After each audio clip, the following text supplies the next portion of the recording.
Hello everyone, welcome to my channel. Guys, आज मैं बहुत ही अमेजिंग सीरीज़ की एक्सप्लेनेशन करने वाली हूँ। आई होप कि आप लोगों को ये सीरीज़ अच्छी लगेगी। So without wasting any more time explanation को स्टार्ट करते हैं।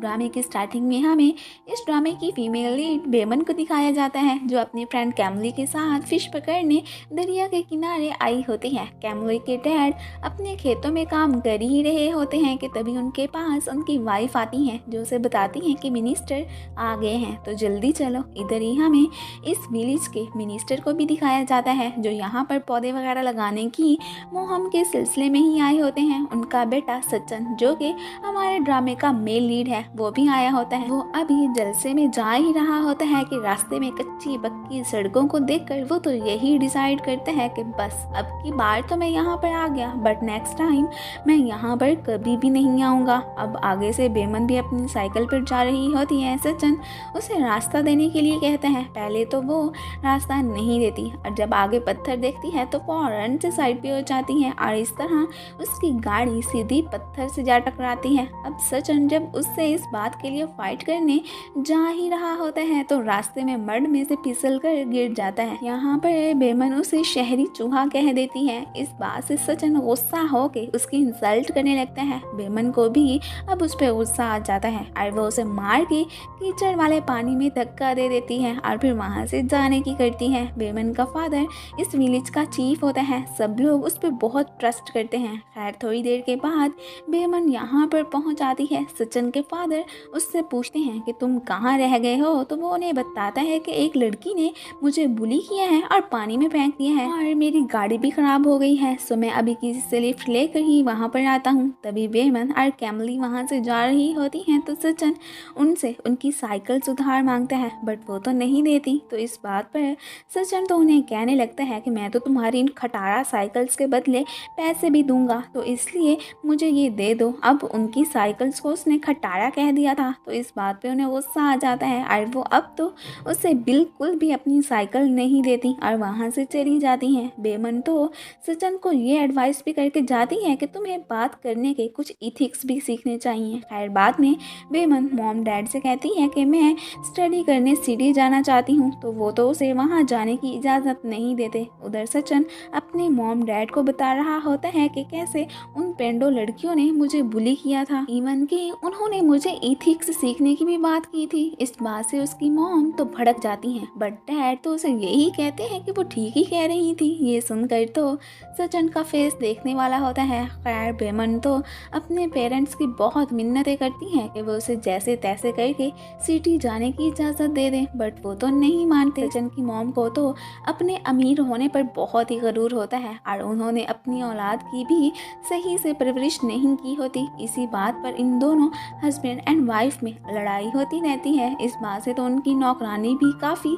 चिढ़ती है कि इन दोनों में कितना अंतर है। दूसरी तरफ हमें इस ड्रामे की सेकंड फीमेल लीड रूडी को दिखाया जाता है, जो कि सचिन की सिस्टर कैन्यूइंग की चाइल्डहुड फ्रेंड भी होती है। उसकी मॉम और उसके स्टेप फादर में लालच तो कूट कूट के भरा होता है। अब ये तीनों मिलकर सचिन की फैमिली में घुसने का सोचते हैं ताकि वो उनसे पैसे लूट सके। रूडी का इरादा तो सचिन को अपनी सुंदरता के जाल में फंसाने का होता है। अब एक पार्टी में एक बहाने से रूडी कैन्यूइंग से मिलती है, फिर ऊपर से उसकी मॉम भी आकर खुद को उनसे इंट्रोड्यूस करवाती हैं, एंड रूडी के स्टेप फादर तो प्लान के अकॉर्डिंग एक स्ट्रेंजर बनकर ही उनसे मिलते हैं। अब सचिन साहब को तो पहली नज़र में ही रूडी पसंद आ जाती है। दूसरी तरफ बेमन और कैमली स्टार्स लगा कर खड़ी होती हैं, और यहीं पर ही उनका एक राइवल भी खड़ा होता है। अब खाना बेचते हुए उन फ्रेंड्स की तो अपने राइवल से अच्छी खासी फाइट भी हो जाती है। उधर रूडी के स्टेप फादर ने तो कैनियम को अपने जाल में फंसा लिया होता है। नेक्स्ट डे सचिन के डैड को अचानक ही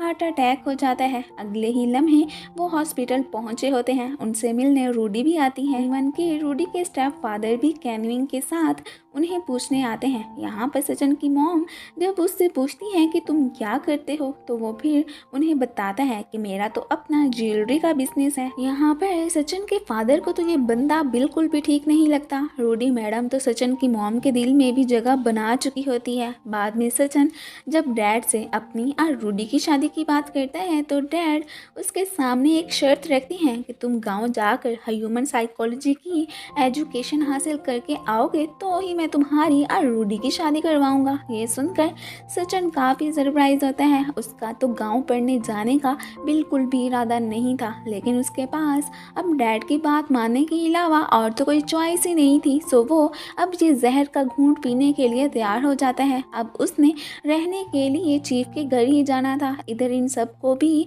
सचिन के गांव आने का पता चल जाता है, तो वो अब उसके वेलकम करने का इंतज़ाम करने लगते हैं। सचिन रूडी को अपने गांव जाने का बताता है एंड साथ में उसे ये भी कहता है कि तुम्हारा जब भी दिल करे तो मुझसे मिलने आ जाना। फिर नेक्स्ट सीन में हम देखते हैं कि सचिन गांव आ गया होता है। यहाँ पर उसे तो ये गांव के लोग बहुत अजीब लगते हैं। वो खाना खाने एक साइड पे जाके बैठता है एंड उसे सर्व करने बेमन आती है। उसे देखकर बेमन तो इसे पहचान लेती है कि ये तो वही शहरी चूहा है जिसकी और मेरी फाइट हुई थी। तभी तो वो नकाब में थी, तो इसलिए सचिन अब उसे पहचान नहीं पाया था। फिर बेमन ये बात कैमली को भी जाकर बताती है। खैर सचिन को रूडी की कॉल आती है। अभी वो उससे बात कर ही रहा होता है कि तभी खाना लेकर बेमन वहाँ पर आ जाती है और यहीं पर ही बेमन की और उसकी खाने को लेकर अच्छी खासी बहस हो जाती है। अब लड़की की आवाज़ें तो रूडी भी सुन लेती है, तो उसे ये परेशानी हो जाती है कि कहीं सचिन वहाँ अपने लिए कोई लड़की ही ना पसंद कर ले। सो अब वो गाँव जाने का डिसाइड करती है। अब बेमन तो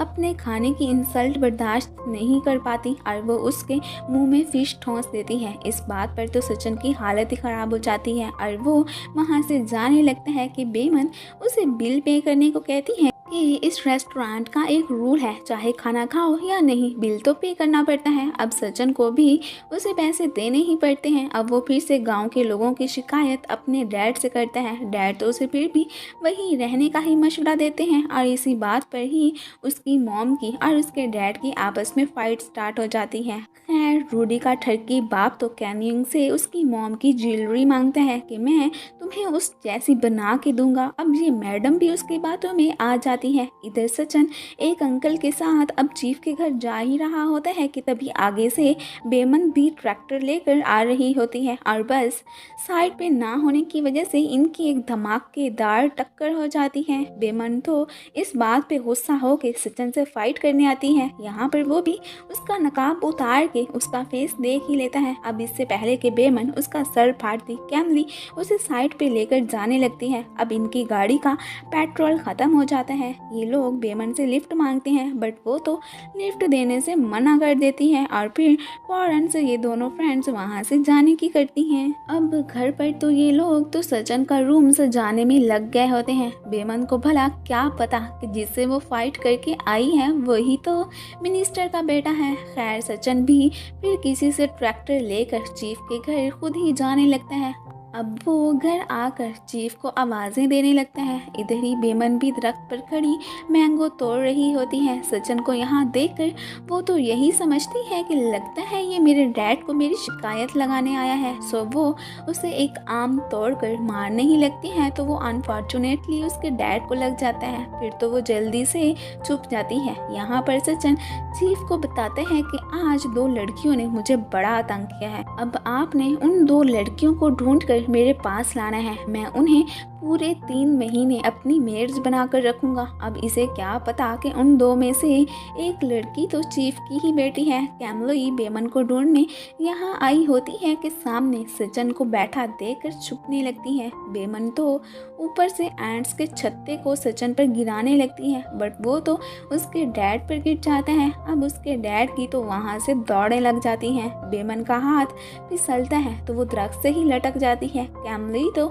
अपने पास सांप को देखकर चीखने लग जाती हैं और मॉम को बुलाने लगती हैं। मॉम्स फिर उनकी आवाज़ें सुनकर इनके पास आती हैं। एंड्स को चीफ की बॉडी से भगाने के लिए सचिन तो उन्हें पानी में गिरा देता है। बेमन जब ट्री से गिरती है तो बेचारी को बहुत ही चोट लग जाती है। कैमली भी सांप से किसी न किसी तरीके से बचकर एक साइड पे आ ही जाती है। चीफ की वाइफ फिर सचिन का स्वागत करती है और उसे आराम करने के लिए उसके रूम में भेज देती हैं कि हमारी बेटी अभी तुम्हें खाना सर्व करने आएगी। अब सचिन जब रूम में जाता है तो वो फिर वहाँ पर रूम को सजा देखकर सोचते हैं कि ये रूम कम और थिएटर ज़्यादा लग रहा है। पता नहीं ये गांव के लोग आखिर होते कैसे हैं। खैर फिर इधर उधर देखने लगता है कि चीफ की बेटी ने तो मुझे खाना सर्व करने आना था, लेकिन वो अभी तक आई क्यों नहीं है। तो तभी एक बॉक्स में से बेमन अपना सर निकालती है। चंद बेमन को बॉक्स में देखकर उसे बाहर निकालता है और उसे अपनी मेड बनने को कहता है, बट बेमन तो ये सुनकर उसके पाँव पे हिट करती है। अब सचिन तो उसे कहता है कि तुम्हें मुझे हिट करने की भी पनिशमेंट मिलेगी। तो वो फिर उसे कहती है, ठीक है, तुम सजा के तौर पर जो मेरे साथ करना चाहते हो कर लो। तो सचिन को एक शरारत सोचती है, वो उसे किस करने लगता है तो बेमन फौरन से उसे धक्का देकर वहाँ से जाने की करती है। इस बात से सचिन स्माइल करने लगता है। बेमन ने भी उसे और तंग करने का प्लान बना लिया होता है। कैमलोई एक टोकरी में इंसेक्ट्स डालकर बेमन के घर जाने लगती है। इधर सचिन बेमन के पेरेंट्स को उसी के सामने ही उसकी बुराई करने लगता है। फिलहाल उन्हें वो ये बात नहीं बताता कि यही वो लड़की है जिसने मुझे बुली किया था। कैमलोई फिर यहाँ पर बेमन को इंसेक्ट्स देती है। वो सबको बिजी देखकर इनको सचिन की प्लेट में डाल देती है। जब वो अपना खाना खाने लगता है तो उसके मुंह में यही इंसेक्ट्स चले जाते हैं। अब इनको अपने मुंह में देखकर सचिन की तो हालत ही खराब हो जाती है और ये देखकर बेमन तो स्माइल करने लगती है। कैनियोंग अपनी मॉम से उनकी ज्वेलरी उधार मांगती हैं तो वो फौरन से उसे अपनी ज्वेलरी देने के लिए तैयार हो जाती हैं। लेकिन इस बात से उसके डैड खुश नहीं होते कि पता नहीं ये किसे ये सब देगी और वो वापस करेगा भी या नहीं। बट उसकी बातों का तो इन माँ बेटी पे कोई असर नहीं होता। रात को सचिन को रूडी की कॉल आती है तो वो जब फ़ोन पे ही उसे किस करता है तो ये सब कैमलोई और बेमन भी देख लेती हैं। अब फिर सचिन पूछने पर वो इसे बताती हैं कि हम तो बस तुम्हें फैन देने आई थी और फिर यहाँ पर चुपके से फ्रॉग्स रख कर भागने की करती हैं। कैनियोंग तो ये सारी ज्वेलरी हायरन को आकर दे देती है। वो टर्की बंदा तो उसे जूस में बेहोशी की दवा मिलाकर पिला देता है ताकि वो काम के बहाने अपना ठड़कपन भी पूरा कर सके। रूडी की मॉम और उसकी फ्रेंड पैक्ट्रा मिलकर अब गाँव वालों की ज़मीन पर कब्जा करने का सोचती हैं कि उनसे हम किसी बहाने से डॉक्यूमेंट्स पे साइन करवा लेंगे और बस फिर उनकी ज़मीनों पर कब्जा कर लेंगे। सचिन को रूम में सही से नींद नहीं आ रही होती तो वो फिर बाहर ठंडी हवा में जाने लगता है। तालाब में से बेमन फिश पकड़ने भी आई होती हैं और यहीं पर ही सचिन भी आकर बैठता है। उसे यहाँ पर देखकर बेमन को फिर से एक शरारत सूझती है। वो उसके पास जाकर उसको पानी में गिरा देती है। तभी वो भी उसे पकड़ लेता है, लेकिन बेमन तो उसे धक्का दे देती है। इस तरह वो एक पिलर से जा टकराता है और बेहोश हो जाता है। अब उसे ऊपर आता ना देखकर वो उसके लिए परेशान हो जाती हैं एंड बेमन फिर उसे पानी से निकाल कर बाहर ले आती हैं। वो भी बेहोश होता है तो उसके ऊपर ही गिरता है और उसे अपने ऊपर से उठाने के लिए वो मोम डैड को बुलाने लगती हैं। दूसरी तरफ डैड को तो कैनियोंग की बहुत फिक्र होती है कि वो अभी तक घर नहीं आई है, बट उसकी मॉम को तो अपनी बेटी की कोई परवाह नहीं होती कि वो कहाँ जाती है और कहाँ नहीं। दूसरी तरफ बेमन के बुलाने पर उसके पेरेंट्स वहाँ आ गए होते हैं। फिर वो सचिन के सर की पट्टी वगैरह करते हैं और जब उसे होश आता है तो वो चीफ को बताता है कि बेमन ने ही मुझे पानी में गिराया था। तो इस बात से बेमन को अपने पेरेंट्स से अच्छी खासी डांट भी पड़ जाती है तो वो फिर गुस्से में वहाँ से चली जाती है। नेक्स्ट डे बेमन के बुलाने पर सचिन जब उठता है तो अपने बिस्तर पर फ्रॉग्स को देखकर चीखता हुआ उठ खड़ा होता है। यहाँ पर जब वो फ्रॉग्स को मारने लगता है तो तब उनकी आंखों में आंसू देखकर हमारा हैंडसम से हीरो का तो दिल ही पिघल जाता है। वो फिर उन्हें मार भगाने की बजाय एक बॉक्स में डालकर एक साइड पे रख देता है। अब फिर जब वो तैयार होकर बाहर आता है तो उसने उस वक्त येलो शर्ट पहनी होती है। ये देखकर बेमन के पेरेंट्स तो बहुत नर्वस हो जाते हैं कि अगर ये इस तरह खेतों में काम करने आएगा तो इसकी येलो शर्ट को देखकर बफलो तो इसके पीछे पड़ जाएगी। बेमन तो उन्हें ये कहकर वहाँ से जाने के लिए कह देती है कि आप टेंशन ना ले, मैं हूँ ना, सब संभालूंगी। अब जो शरारत बेमन करने वाली थी वो तो हमें पता ही है। वो जानबूझकर उसे बफलो के पास लेकर आती है जिसका नाम युद्ध होता है। अब बस येलो शर्ट की वजह से युद्ध साहिबा सचिन के पीछे लग जाती है। अब वो आगे आगे और युद्ध उसके पीछे पीछे होती है। इन्हें भागते हुए बेमन के पेरेंट्स भी देख लेते हैं। वाह यार, क्या फनी सीन होता है। और ये सीन तो कैमलो यार उसके पेरेंट्स भी देख लेते हैं। अब सचिन तो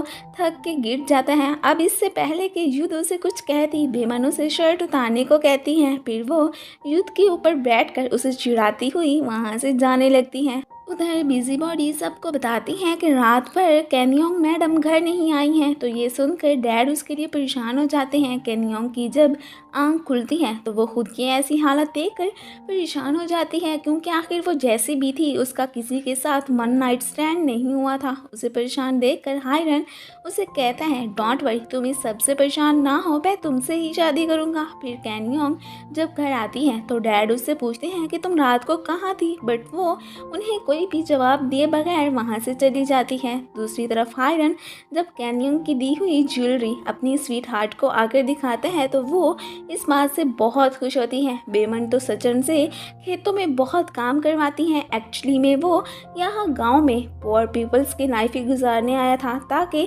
लाइफ के कुछ रूल्स और इथिक्स सीख ले। और हमारी शरारती सी बेमन तो फिर उसका हाल ही बुरा करके उसे टफ लाइफ गुजारने की इथिक्स सिखाती है। अब जब वो उसे कीचड़ में लथपथ देखती हैं तो उसका खूब मजाक उड़ाती हैं। अब उसे इस हालत में देखकर बाकी सब भी हंसने लगते हैं। इस बात से सचिन काफ़ी चिढ़ता है। अब वो फिर अपने मसाज करवाने की बात करते हैं तो वो उसे एक प्लेस पर जाकर मसाज करने का मशवरा देते हैं। खैर यहाँ पर पेट्रा की भी एंट्री हो जाती है। अब उसने भी येलो शर्ट पहनी होती है तो युद्ध फिर उसके पीछे भी लग जाती है। दूसरी तरफ आयरन साहब तो अपनी स्वीट हार्ट के होते हुए केनियोंग से शादी करने के ख्वाब सजाने में बिजी खड़ा होता है। केनियोंग को परेशान देखकर उसके डैड उससे यूँ सैड होने का रीज़न पूछते हैं, बट वो उन्हें कुछ नहीं बताती। तो वो एक अच्छे डैड होने के नाते उसे इतना ज़रूर कहते हैं कि अगर तुम्हें कभी कोई भी परेशानी हो तो मुझसे शेयर ज़रूर करना। और फिर वो उसे हक कर लेते हैं। पेट्रा किसी न किसी तरीके से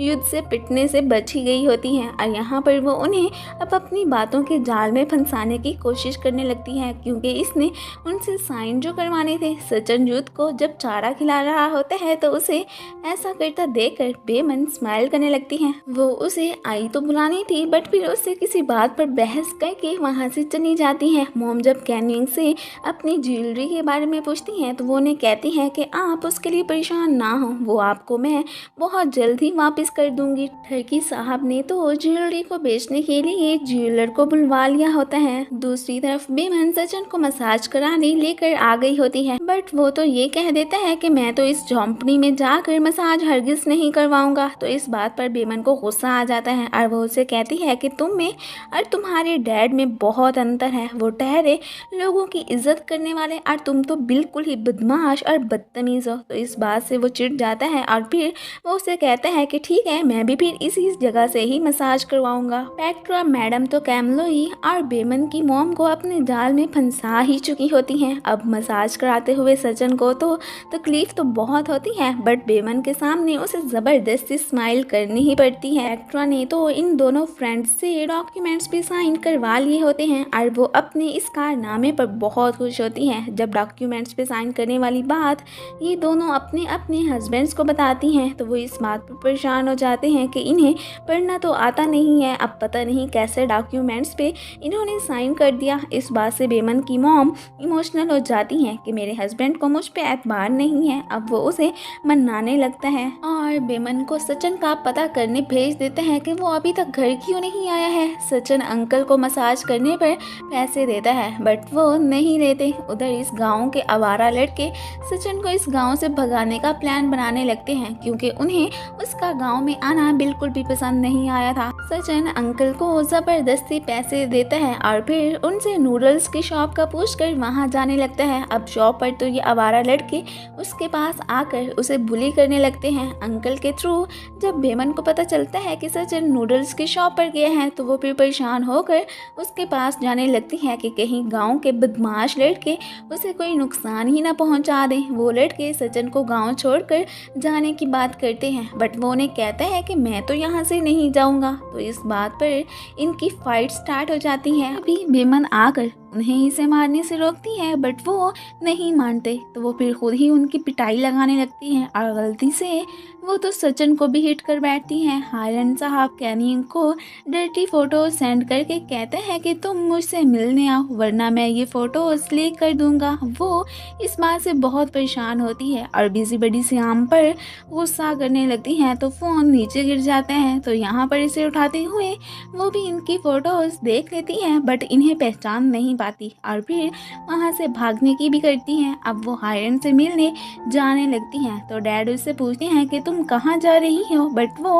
उन्हें अपनी फ्रेंड के घर जाने का कहकर वहाँ से चली जाती है। शॉपकीपर यहाँ पर इतना नुकसान करने पर इनसे पैसे मांगता है तो बेमन सचिन को इसे पैसे देने के लिए कहती है तो अब उसे भी फिर नुकसान करने की भराई करनी पड़ती है। अब उसे पैसे देकर ये दोनों तो फिर घर जाने लगते हैं। कैनविंग हायरन से इतनी घटिया हरकत करने का रीज़न पूछती है तो वो उसे यही कहता है कि ये सब मैं इसलिए कर रहा हूँ ताकि तुम मुझसे दूर ना हो जाओ और मेरे अलावा किसी और से शादी ना कर लो। अब ये तो हमें भी पता है कि इसे इस वक्त कैनिंग से प्यार नहीं है बल्कि उसकी दौलत से प्यार है। बेमन की मॉम सचिन की चोट पर फिर मेडिसिन लगाती हैं। यहाँ पर वो तो उन्हें ये नहीं बताती कि इसे ये चोट मेरे हिट करने से ही लगी है और वो भी फिर इनसे उसकी शिकायत नहीं लगाता। डैड सचिन की मॉम को कैनविंग पर नज़र रखने को कहती हैं कि वो आखिर कहाँ जाती हैं और किससे मिलती हैं बट उसे तो इस बात की कोई परवाह नहीं होती कि वो आखिर किससे मिलने जाती है। नेक्स्ट डे सचिन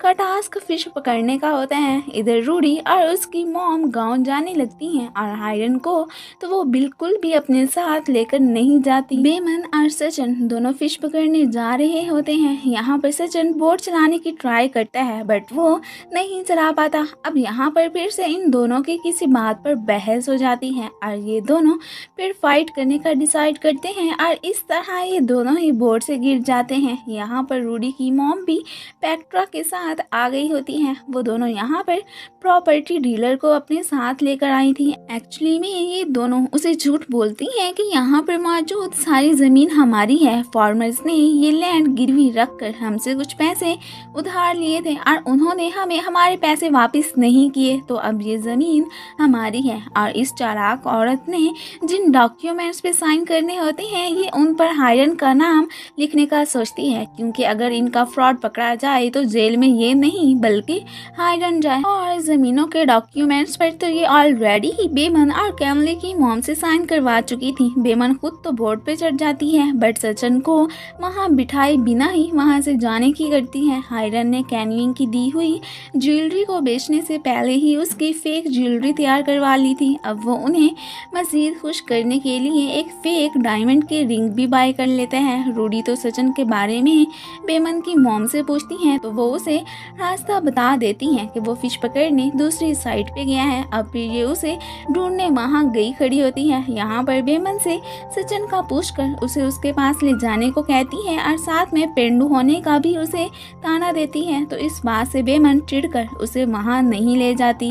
जोए बेमन और कैमली की मॉम्स जब पेट्रा से डीड्स देने की बात करती हैं क्योंकि वही देने के बहाने से ही इसने उनसे डॉक्यूमेंट्स पे साइन करवाए थे बट खैर फिलहाल तो ये उन्हें ये झूठ बोल देती हैं कि वो बहुत जल्द ही आपको मिल जाएंगी। इधर बेमन और कैमली देहातियों की इंसल्ट करने पर रूडी और उसकी मॉम को मज़ा चखाने का प्लान बनाती हैं। रूडी के पास उसकी मॉम आ गई होती है। अब तो बेमन उन दोनों को फिर सचिन के पास ले जाने लगती है। सचिन के पास कैमली आती है और वो उसे अपने साथ चलने को कहती है। अब बेमन उसे अपने आने का सीक्रेट मैसेज सॉन्ग सिंग करके देती है तो वो अब जानबूझकर सचिन के क्लोज बैठ जाती है ताकि रूडी उन दोनों को क्लोज देखकर जल सके। अब जो इनका प्लान था वो किसी हद तक कामयाब हो ही गया था। रूडी ने इन दोनों को साथ में देख लिया था और जब वो कैमली से झगड़ने जाने लगती है तो तब वो इनको पानी में फेंक देती है और अपना प्लान कामयाब होने पर ये दोनों तो बहुत खुश होती हैं। हायरन फेक ज्वेलरी देने आया बैठा होता है और साथ में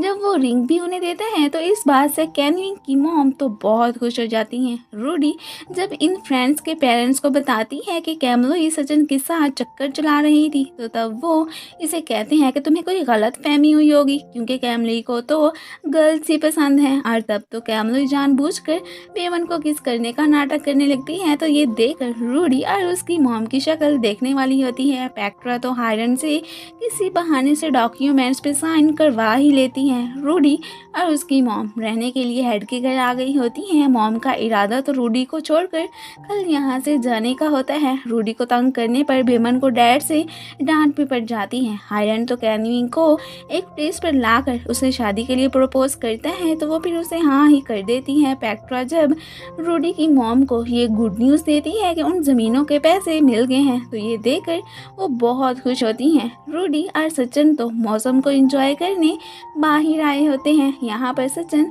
जब उसे किस करने लगते हैं तो तभी बेमन और कैमली उन्हें डराने आ जाती हैं। अब इससे पहले कि सचिन उनके फेस देख पाता वो तो उसकी कुट लगाकर वहाँ से भागने की करती हैं। डैड तो अपनी बेटी को लेकर बहुत फिक्रमंद होते हैं। वो उससे पूछते हैं कि तुम आधी आधी रात को कहाँ से आती हो। जब वो उन्हें कोई जवाब नहीं देती तो इस बात पर कैनिंग को उनसे डांट भी पड़ जाती है। अब उसकी मॉम फिर से आकर अपनी बेटी की ही साइड लेती हैं। नेक्स्ट डे रूडी ने तो येलो कपड़े पहने होते हैं। अब आप तो समझ ही गए होंगे कि आज भी इसके साथ क्या होने वाला है। बेमन और कैमली तो सचिन को बुलाने आती हैं ताकि खेतों में काम करने जा सके। अब इन्हें सचिन के साथ ज़्यादा देखकर रूडी भी इनके साथ जाने का डिसाइड करती है। कैनविंग जब मॉम को बताती है कि हायरन ने मुझे प्रपोज किया है तो मॉम तो इस बात से बहुत खुश हो जाती हैं। इधर ये सब लोग काम करने आ गए होते हैं। यहाँ पर सचिन तो अपना वर्क उल्टा ही करने लगता है तो इस बात पर बेमन उसे चिढ़ाने के अलावा स्टूपिड भी कह देती है। अब जब बाद में ये लोग उसे अपने साथ खाना खाने के लिए कहते हैं तो वो तो इन्हें मना कर देता है और रूडी के पास जाने लगता है। अब यहाँ पर ये लोग देखते हैं कि युद्ध नज़र नहीं आ रही, वो कहाँ चली गई है। युद्ध तो रूडी के पास पहुँच गई होती है। अब इसे यहाँ देखकर सचिन रूडी को लेकर भागने लगता है। जब वो थक जाती है तो सचिन उसे उठाकर ही फिर भागने लगता है। रूडी की मॉम ने भी अनफॉर्चुनेटली येलो ड्रेस ही पहनी होती है। इधर ये सब लोग युद्ध को रोकने के लिए भागे होते हैं। रूडी और सचिन तो युद्ध से पिटने से बच जाते हैं। अब उसकी मॉम की शामत आती है बट मड में गिरने से वो भी फिर युद्ध से बच जाती हैं। यहाँ पर रूडी की मॉम तो अपनी इस हालत का जिम्मेदार बेमन और कैमली को ही समझती हैं।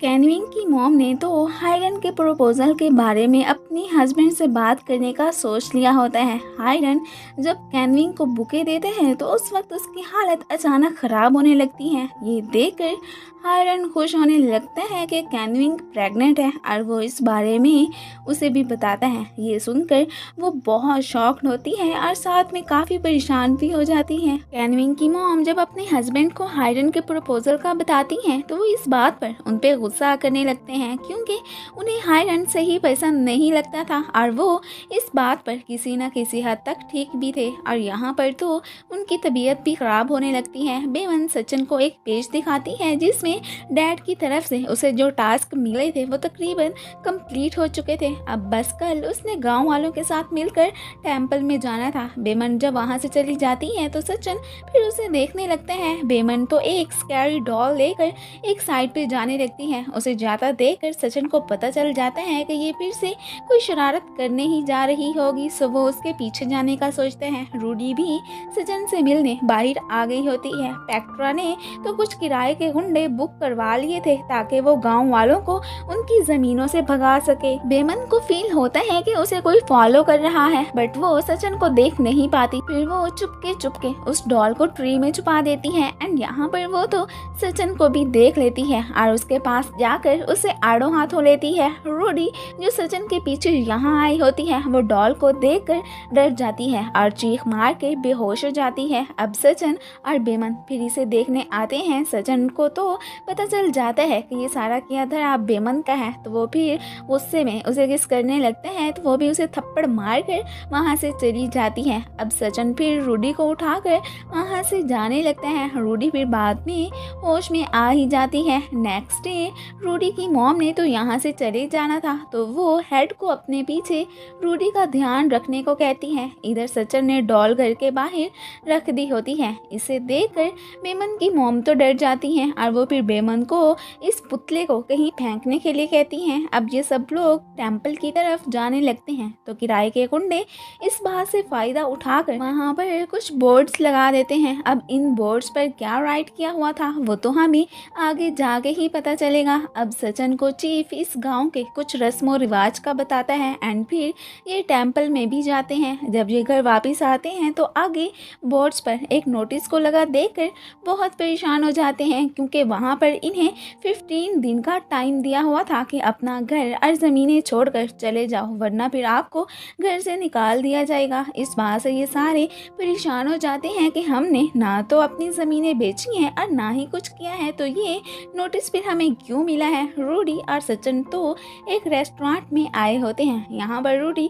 उसे इधर ही रहने को कहती है, बट सचिन उसे कहता है कि नहीं, हमें गांव वालों के पास जाना चाहिए। तो इस बात से रूडी का फेस लटक जाता है। सचिन के डैड की तबीयत अब काफ़ी ठीक हो गई होती है और यहाँ पर कैन्विन की तबीयत जब खराब होती है तो इस बात से सब बहुत परेशान हो जाते हैं। डैड को जिस बात का डर था वो तो अब सच हो चुका था। हायरन जब अपनी स्वीट हार्ट को बताता है कि मैं कैन्विन से शादी कर रहा हूँ, तो ये सुनकर वो गुस्सा हो जाती हैं और उसे एक जोरदार थप्पड़ दे मारती हैं। बेमन को एक पार्सल मिलता है जिसमें वो डॉक्यूमेंट्स थे जिस पर उसकी मॉम ने साइन किए थे। अब इन्हें तो पता चल जाता है कि वो नोटिस इन्हें इसी वजह से ही मिले थे। सो इस बात पर बेमन की मॉम इमोशनल हो जाती हैं। दूसरी तरफ कैमलो की मॉम भी इमोशनल हुई खड़ी होती हैं कि ये सब मेरी वजह से ही हुआ है। तो उसके हस्बैंड भी उसे तसल्ली देते हैं कि अब जो तो होना था वो तो हो गया, तो इसलिए अब तुम इस बात पर परेशान ना हो। अब सचिन घर जा ही रहा होता है कि रास्ते में उसकी किसी से टक्कर होते होते बचती है और वो कोई और नहीं बल्कि चॉय होता है। फिर सचिन उसे अपने साथ लेकर जाने लगता है। बेमन की मॉम तो इमोशनल होकर सुसाइड करने लगती हैं, तो उनके हस्बैंड फिर बड़ी मुश्किल से उसे ऐसा करने से रोकते हैं। तभी कोई उनके घर को आग लगा देता है, तो इस बात से ये और परेशान हो जाते हैं। इतने में बाकी सब भी वहाँ पर पहुँच आए होते हैं। सचिन तो घर में आग लगी देखकर काफ़ी परेशान हो जाता है। अब जो कुछ भी था वो हो चुका था। बेमन की फैमिली अपने घर से हाथ धो बैठी थी। सचिन के पूछने पर बेमन उसे बता देती है कि हमारे साथ बहुत बड़ा स्कैम हो गया है। कैन्विन के प्रेग्नेंट होने का मॉम डैड को पता चल गया होता है। अब तो इसकी हायरन के साथ शादी करवाने के अलावा उसके डैड के पास कोई और चॉइस होती ही नहीं है। स्कैम के बारे में सचिन डैड को भी बताता है, तो वो उसे सारी डिटेल्स सेंड करने को कहते हैं एंड साथ में घर वापस आने के लिए भी कह देते हैं। जब बाद में मॉम सचिन को कैन्विन की शादी का बताती हैं, तो वो इस बात से काफ़ी सरप्राइज होता है। बेमन तो अब अपने घर और ज़मीनों से हाथ धो बैठी थी, तो वो डैड से परमिशन मांगती है कि मैं अब सिटी जाकर लॉ की एजुकेशन हासिल करना चाहती हूँ ताकि स्कैम का पता लगाकर अपनी ज़मीनों को वापस ला सकूँ। और उन्हें ये भी कहती है कि पैसों की आप चिंता ना करें, मैं वहाँ पार्ट टाइम जॉब भी कर लूँगी ताकि अपना खर्चा निकाल सकूँ। रूडी और सचिन तो फिर इन सब से मिलकर वहाँ से जाने लगते हैं। बेमन और कैमली अपनी ज़मीनों को वापस पाने की विश करती हैं और साथ में बहुत इमोशनल भी हो जाती हैं। बेमन जब कैमली को सिटी जाने का बताती हैं, तो वो भी फिर उसके साथ वहाँ जाने के लिए तैयार हो जाती है। हायरन तो अपनी महबूबा को तसल्ली दे रहा होता है कि तुम मेरी शादी से परेशान ना हो, मैं उससे शादी तुम्हारी वजह से ही कर रहा हूँ ताकि उससे बहुत सा पैसा लेकर और फिर वो सारा पैसा तुम्हें दे सकूँ। लेकिन वो तो उससे अभी भी नाराज़ होती है। बेमन के पेरेंट्स अपने लिए एक छोटा मोटा घर तैयार कर ही लेते हैं और साथ में अपनी बेटी को भी सिटी जाने की परमिशन दे ही देते हैं। हायरन कैन्विन के पेरेंट्स के पास आ गया होता है। अब मजबूरन कैन्विन के डैड को अपनी बेटी का हाथ इस ठरकी को देना ही पड़ता है। बेमन तो अब फिर मॉम डैड से मिल रही होती है। यहाँ पर पेरेंट्स उसे सिटी में अपना ध्यान रखने को कहते हैं। कैमलॉय को डैड कहते हैं कि तुम दोनों को जॉब्स दिलवाने के लिए मैंने अपने एक फ्रेंड से बात कर ली है, वो तुम दोनों को एयरपोर्ट पे लेने आ जाएगा। फिर ये दोनों उन्हें गुड बाय कहकर वहाँ से चली जाती हैं। उधर सचिन घर आ गया होता है। रूडी तो हायरन से बिल्कुल भी गैरों की तरह ही मिलती है। बेमन और कैमली एयरपोर्ट पर पहुँच आई होती हैं और इन्हें लेने वही बंदा आया खड़ा होता है जिससे एक दफ़ा इनकी बहस भी हुई थी और वही कैमले के डैड का फ्रेंड था। अब ये लोग जैसे तैसे करके एक दूसरे को पहचान ही लेते हैं। रूडी को मॉम बता रही होती है कि मैंने हायरन को फंसाने का फुल इंतज़ाम कर लिया हुआ है, अब इससे पहले कि वो उसे कोई और बात करती। ऊपर से हायरन को आता देखकर वो चुप हो जाती है। सॉक्लिक बेमन और कैमली को अपनी प्लेस पर लेकर आ गया होता है। यहाँ पर श्याम तो इसकी जानने वाली निकलती है। तभी सचिन की मॉम आकर श्याम को घर के लिए 2 मेड्स ढूंढने के लिए कहती हैं, क्योंकि आखिर कैनविंग की शादी होने वाली थी तो इसलिए उन्हें 2 मेड्स की ज़रूरत तो थी ही। अब यहाँ पर सियान बेमन और कैमली को अपने पास खड़ा देखती है तो वो फिर उन्हें अपने साथ ले जाने का सोचती है। सचिन रूडी को घुमाने लेकर जाने लगता है और इधर ही श्याम भी कैमली और बेमन को घर लेकर जा रही होती है। यहाँ पर इन्हें घर जाते हुए सचिन भी देख लेते हैं, बट वो फिर खुद ही सोचने लगते हैं कि भला उन दोनों चुड़ैलों का यहाँ क्या काम हो सकते हैं, ये दोनों बस उसकी हम शक्ल सी होंगी। ये कहकर वो फिर वहाँ से चला जाता है। श्याम इन दोनों को मैडम से मिलवाती है। पहले तो वो इन विलेजर गर्ल्स को मेड रखने से मना कर देती है, बट फिर कुछ नखरे दिखाकर इन्हें रख ही लेती है और इनको रहने के लिए जब ये डॉग हाउस की बात करती है तो इस बात से बेमन और कैमली का दिल बुरा हो जाता है। श्याम इन्हें रूम में लेकर आ गई होती है और इन्हें शॉवर लेने का कहकर वहाँ से चली जाती है। इस रूम में ना तो बेड होते हैं और ना ही कोई बैठने की जगह होती है। इस बात से ये दोनों फ्रेंड्स सैड तो बहुत होती हैं, बट अब अपने गोल्स को पूरा करने के लिए इन्हें इसी कंडीशन में गुजारा करना ही पड़ता है। इसके अलावा इनके पास कोई चॉइस जो नहीं होती। हायरन तो कैनविंग के लिए एक नेकलेस लेकर आया होता है। ये देखकर कैनविंग की मॉम तो बहुत खुश हो जाती हैं और वो ये नेकलेस रूडी को भी दिखाती हैं, तो मजबूरन रूडी को भी अपने दिल पर पत्थर रखकर इसकी तारीफ करनी ही पड़ती है। आखिर जो भी था हायरन उसकी मॉम को धोखा ही तो दे रहा था। यहाँ पर मॉम तो इन दोनों कपल्स को स्विमिंग पूल में जाकर कुछ मस्ती वगैरह करने को कहती हैं। उधर रूडी की मॉम पेक्ट्रा से मिलकर फिर से गांव के बाकी लोगों से फ्रॉड करने का प्लान बना रही होती है। बेमन और कैमली शावर लेने स्विमिंग पूल आ गई होती हैं और ये दोनों तो यहाँ पर खूब मस्ती करने लगती हैं। इधर ये दोनों कपल्स पूल में जाने के लिए रेडी हो गए होते हैं। ये दोनों जब अपने अपने फेस पानी में डालती हैं तो ऊपर से ये लोग भी आकर एक साथ में पानी में छलांग लगाते हैं। बेमन तो सचिन को यहाँ देखकर काफ़ी शॉक्ड होती है। रूडी समझती है कि ये सचिन के पीछे ही यहाँ आई है तो वो उसे थप्पड़ मार देती है और बस फिर इनकी फाइट स्टार्ट हो जाती है। हायरन तो कैमली से ठरकपन कर रहा होता है तो वो भी फिर उसे मुक्का दे मारती है और बस यहाँ पर तो इन गर्ल्स की फिर रेसलिंग ही स्टार्ट हो जाती है। इनकी फाइट की आवाज़ें मॉम भी सुन लेती हैं। ये लोग तो फिर पूल से बाहर आ जाते हैं और जब मॉम यहाँ पर आती हैं तो कैनविंग फिर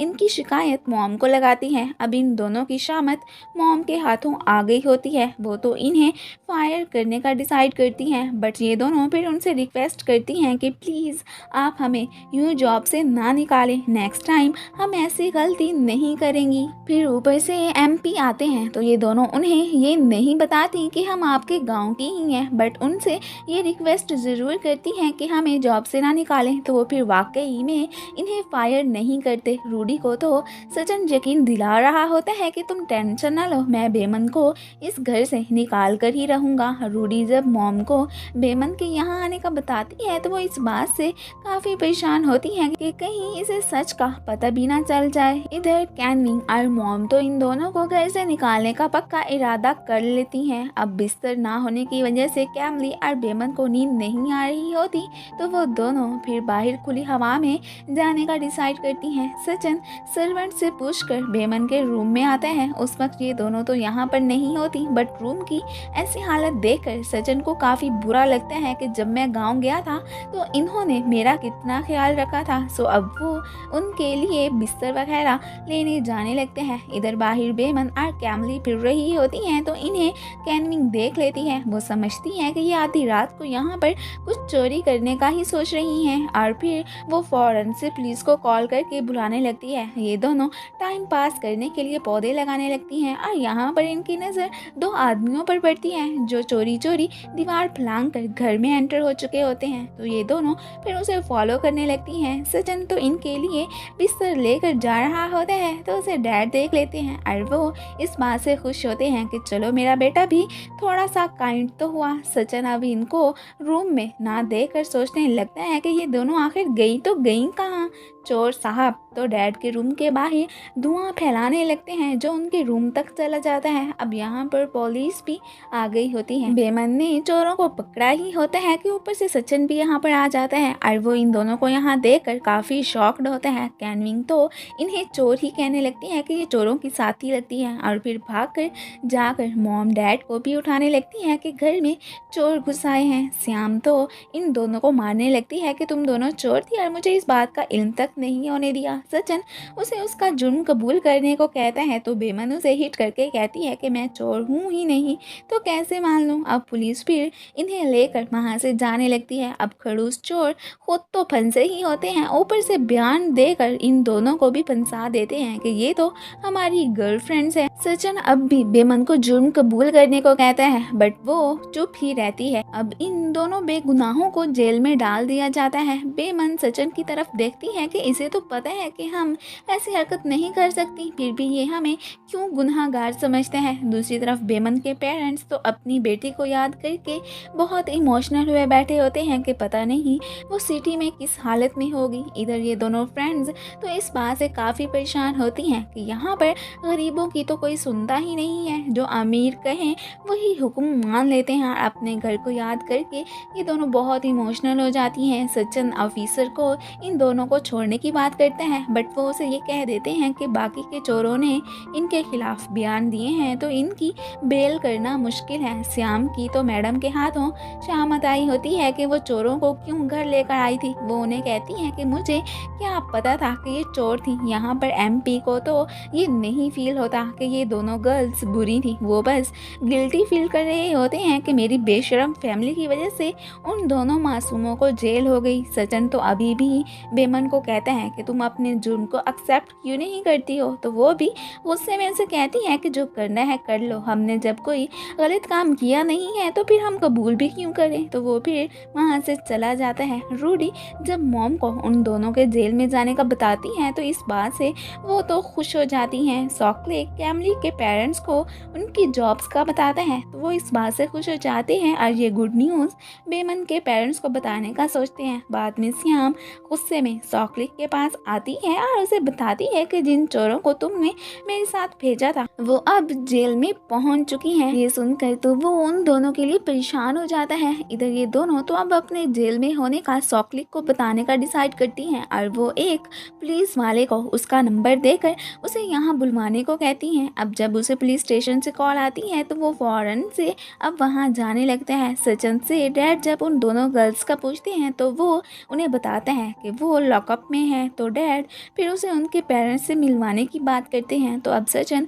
परेशान हो जाता है कि डैड को अगर पता चल गया कि वो गांव की चीफ की बेटी है तो तब तो हमारी खैर नहीं। सो अब वो उन्हें छुड़वाने का सोचने लगते हैं। सॉकलिक पुलिस स्टेशन आ गया होता है। यहाँ पर वो तो खुद को कैमली के हस्बैंड के तौर पर इंट्रोड्यूस करवा कर उनसे कहते हैं कि मेरी वाइफ भला मेरे होते हुए उस चोर से क्यों टक्कर चलाएगी, प्लीज़ उसे छोड़ दो। तो ऑफिसर फिर उसे कल यहाँ आने को कहते हैं तो वो फिर वहाँ से चला जाता है। नेक्स्ट डे अब इन दोनों की बेल हो गई होती है। सचिन ने तो ऑफिसर को ये कहकर बेमन की बेल करवाई होती है कि मैं उसका हस्बैंड हूँ और प्लीज़ ये बात किसी को ना बताइएगा। तो वो भी उसे कहते हैं डोंट वरी, मैं किसी को ये नहीं बताऊँगा। पुलिस स्टेशन में चोरों की वाइफ्स भी आ गई होती हैं। अब चोर तो अपनी बीवियों के सामने सच कह देते हैं कि ये दोनों लड़कियाँ हमारी गर्लफ्रेंड बॉयफ्रेंड्स नहीं हैं। अब यहाँ पर ऑफिसर जब कैमली को अपने हस्बैंड के साथ जाने का कहते हैं तो वो सरप्राइज हो जाती है कि कौन सा हस्बैंड। तो तब चॉकलेट अपने दांत निकालने लगते हैं और जब वो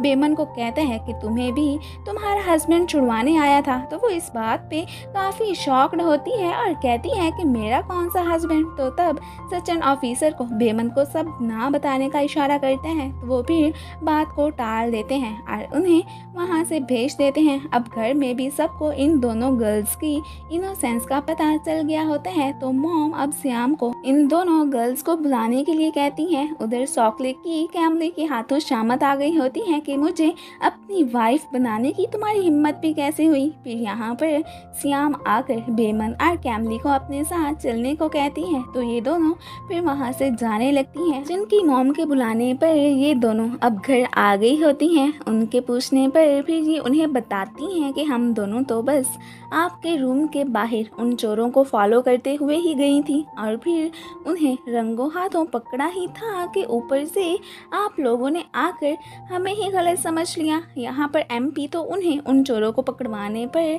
थैंक्स कहते हैं। रूडी भी बाहर खड़ी चोरी चोरी इनकी बातें सुन रही होती है। यहाँ पर ये माँ बेटी तो इन्हें जॉब पर रखने के हक में नहीं होती। तो फिर एमपी वोट करवाते हैं। अब सचिन के हैंड ऊपर करने पर ही डिसाइड किया जाना था तो वो काफ़ी कंफ्यूज होते हैं कि मैं क्या करूं। तभी रूडी मैडम उसे कॉल करती है और उसे अपने पास आने को कहती है कि मैं डेंजर में हूं। तो इसलिए अब सचिन फिर वोट नहीं दे पाता। अब फिर ये दोनों उन्हें वर्क पर रख ही लेती हैं, वो भी इस शर्त पर कि इन्हें हमारा हर ऑर्डर मानना होगा। तो उनकी शर्त मान ली जाती है। रूडी फिर सचिन को कॉल करके फिर अपने पास आने से मना कर देती है और तभी उसका फ़ोन नीचे गिर जाता है। अब वो उसे उठाने लगती है तो तभी बेमन को आता देखकर नीचे छुप जाती है। यहाँ पर बेमन गलती से उसकी कमर पर पाँव रख देती है तो वो चीख मारती हुई उठ खड़ी होती है। उसे तो यहाँ छुपते हुए एमपी भी देख चुके थे। खैर उसकी आवाज़ सुनकर सचिन भी बाहर आ जाते हैं और इन दोनों को डांटने लगता है। तो बेमन उसे कहती है हमारी कोई गलती ही नहीं है तो तुम हमें क्यों पॉइंट आउट कर रहे हो। उसकी इस बात पर एमपी खुश हो जाते हैं कि ये लड़की बहुत अच्छी है और इसे बिल्कुल मेरी तरह इनजस्टिस बिल्कुल भी पसंद नहीं है। फिर वो किसी को कॉल करके एक कॉन्ट्रैक्ट बनाने का ऑर्डर देने लगते हैं। अब यहाँ पर कैनविंग और उसकी मॉम भी आ धमकती हैं और अपनी चहेती रूडी की ही साइड लेने लगती हैं कि तुम दोनों ने इसे जानबूझकर ही हिट किया होगा। तो बेमन उन्हें कहती है ऐसी कोई बात नहीं है, वो गलती से मैं इसे हिट कर बैठी हूँ। अब ये आपसे झूठ बोल रही है कि मैंने इसे जानबूझकर हिट किया है। अब सब एमपी भी अपनी आंखों से देख चुके थे तो वो भी इन दोनों फ्रेंड की ही साइड लेते हैं। अब फिर बाद में वो इन्हें कॉन्ट्रैक्ट पर साइन करने को कहते हैं कि अब कोई भी तुम लोगों को यहाँ से नहीं निकाल सकता और फिर इन दोनों के कहने पर वो इन्हें पढ़ाने की भी जिम्मेदारी लेते हैं। रूडी का तो जलन के मारे बुरा हाल हुआ बैठा होता है। फिर बेमन और कैमली अभी रूम में आई ही होती हैं कि ऊपर से सचिन आकर उन्हें कहते हैं कि रूडी तुमसे कोई बात करना चाहती है। तो ये दोनों फिर उसके पास पहुंच आई होती हैं। वो फिर अपनी अमीरत का रोब उन पे जमाने लगती है कि ये पैसे लो और यहाँ से चली जाओ। सचिन भी अब रूडी की ही फेवर करते हैं तो बेमन फिर गुस्से में ये पैसे उनके मुंह पे दे मारती हैं और कहती हैं कि हमें तुम्हारी इस दौलत की कोई ज़रूरत नहीं है और रही बात घर छोड़कर जाने की वो तो हम कभी भी नहीं जाएंगी। ये कहकर वो वहाँ से चली जाती हैं। यहाँ पर बेमन को तो थोड़ा शक होने लगता है कि रूडी इतनी अमीर नहीं है और इसके पास इतने पैसे कैसे आए और इसकी मॉम भी हमारे गांव ऐसे नहीं आई थी। ज़रूर उस स्कैम के पीछे इन्हीं का हाथ है और वो अब इस घर में रहकर इस बारे में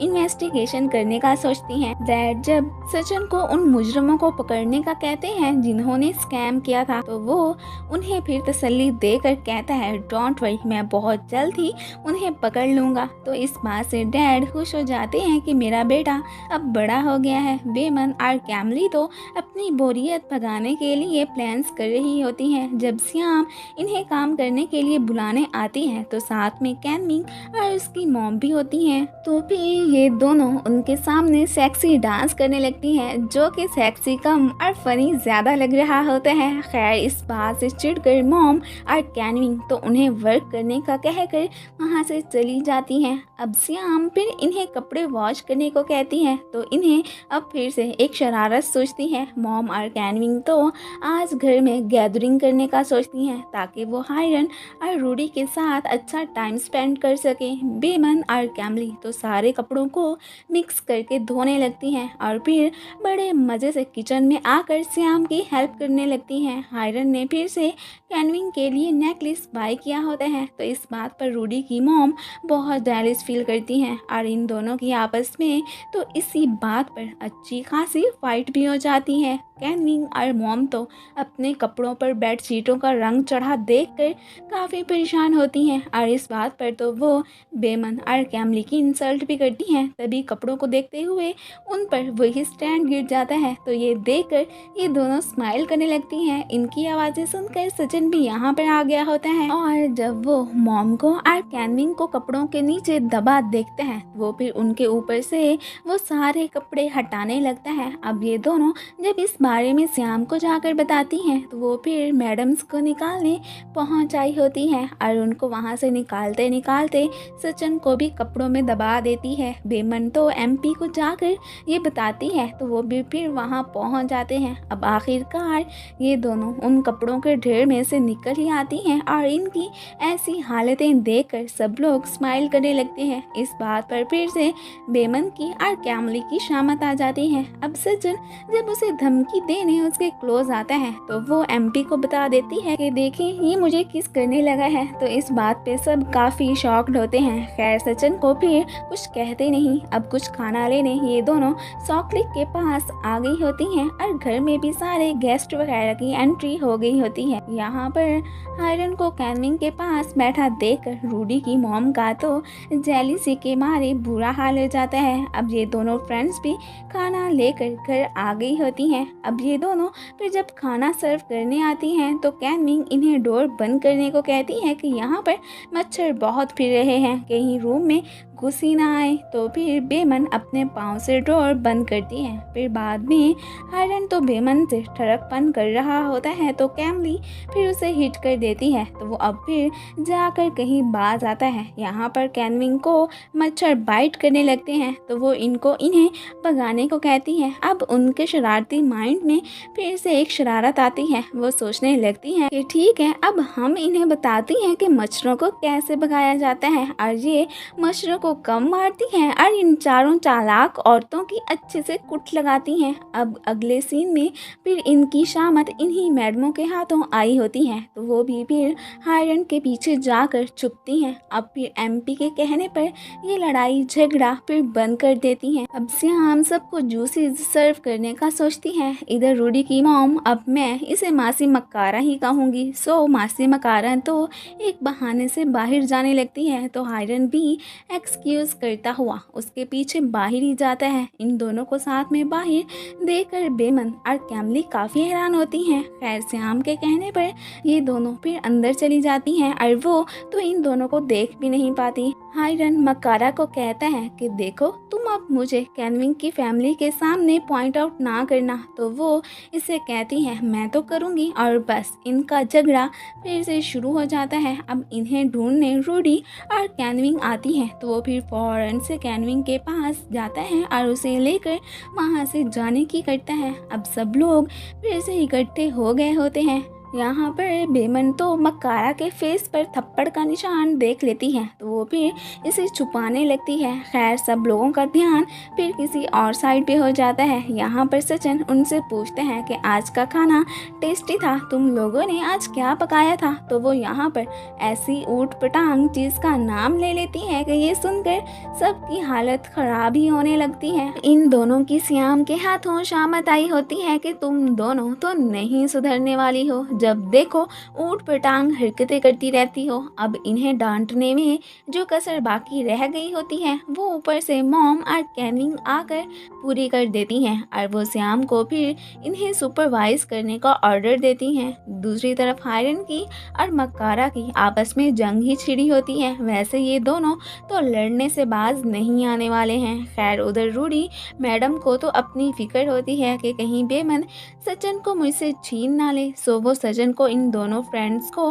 भगाने के लिए कहती है। वो भी इसे यकीन दिलाता है कि तुम फिक्र ना करो, मैं बहुत जल्दी इन दोनों को घर से निकलवा दूंगा। अब फिर इन बातों को छोड़कर ये दोनों आउटिंग पे जाने लगते हैं और फिर रास्ते में हायरन और मकारा को साथ में ये दोनों भी देख लेते हैं। यहाँ पर सचिन इन्हें इकट्ठे देखकर काफी हैरान होता है और फिर हायरन तो एक बहाने से वहाँ से चला जाता है। सचिन तो फिर रूडी को कहता है कि मुझे ये हायरन बिल्कुल भी एक अच्छा आदमी नहीं लगता। खैर यहाँ पर रूडी आगे से टॉपिक को ही चेंज कर देती है। हायरन तो फिर कैनविंग के पास आता है और उसे अपने साथ चलने के लिए कहता है, तो मजबूरन उसे भी उसके साथ जाने के लिए हाँ करनी पड़ती है। श्याम की निगरानी में ये दोनों फ्रेंड्स तो काम करने में लगी होती हैं और ये मैडम तो उन्हें और वर्क करने का कहकर खुद टेबल पे लेट जाती है। अब सचिन ने रूडी को छोड़ने घर जाना था तो मक्कारा जानबूझकर एक बड़े घर के बाहर खड़ी हो जाती है ताकि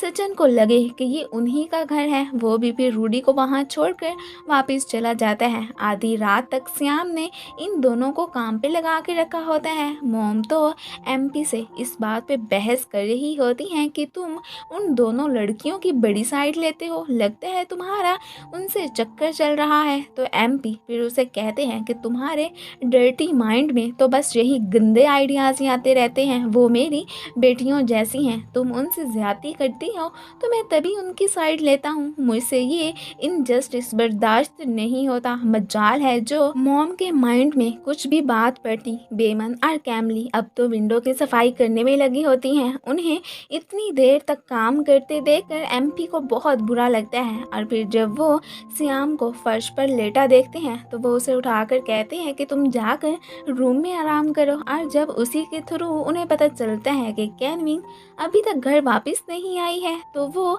इस बात पे परेशान हो जाते हैं। सचिन भी घर आ गया होता है। मॉम की जब आँख खुलती है तो वो एमपी को बिस्तर पर ना देखकर यही सोचने लगती है कि ज़रूर ये उन लड़कियों के साथ ही होगा और वो फिर उसके पीछे जाने लगती हैं। सीढ़ी पे चढ़कर सफाई करते हुए बेमन गिर जाती है तो एमपी आकर उसे संभालने लगते हैं। अब ऊपर से मॉम आकर इन दोनों को साथ में देखकर गलती समझ लेती है और इन दोनों की इंसल्ट करने लगती है। तभी सचिन भी यहाँ पर आ जाता है। बेमन तो फिर अपनी सच्चाई में बोलने लगती है कि जैसा कि तुम लोग समझ रहे हो ऐसा कुछ भी नहीं है, मैं बस सीढ़ी से गिर गई थी तो तभी एमपी ने आकर मुझे संभाला था। और एमपी भी फिर अपनी वाइफ को यूं उन पे तोहमत लगाने पर डांटने लगते हैं कि तुम्हें कोई हक नहीं है किसी को गलत कहने का, इस घर का मालिक मैं हूँ तुम नहीं। और वो सचिन को ऑर्डर देते हैं कि तुम बेमन को डॉक्टर के पास ले जाओ। अब बेमन से चला नहीं जाता तो वो फिर उसे उठाकर वहाँ से ले जाने लगता है। ये सीन मॉम भी देख लेती है और वो तो इस बात पे भड़क जाती है तो एमपी उसे कहते हैं तुम क्यों इतना गुस्सा कर रही हो, वो जस्ट उसकी हेल्प ही तो कर रहा है। यहाँ से जाते हुए इन दोनों की तो आपस में बहस भी हो जाती है और सचिन तो इसे कहता है कि तुम देखना मैं तुम्हें घर से निकलवा कर ही रहूँगा। तो बेमन भी उसे कहती है हाँ गाड़ी से तो तुम मुझे निकाल नहीं सकते हो, घर से निकालना तो दूर की बात, ज़रा मुझे यहाँ से निकाल कर दिखाओ तो सही, मैं भी देखूं कि तुम ये कैसे करते हो। तो सचिन यहाँ पर उसे किस कर लेता है। उधर एमपी अपनी बीवी से नाराज़ होकर बाहर सोता है तो वो फिर आज की अपनी की गई हरकत पर उनसे सॉरी बोलने लगती है। बेमन सचिन को खुद से दूर करके उसे थप्पड़ मार देती है और गाड़ी से निकलने की बात करती है तो अब सचिन थोड़ा शर्मिंदा हो जाता है और उससे सॉरी बोलता है और कहता है अब की बार मैं ये गलती कर बैठा हूँ, लेकिन डोंट वरी, मैं तुम्हें घर से निकालूंगा तो सही, बट ऐसे नहीं। हायरन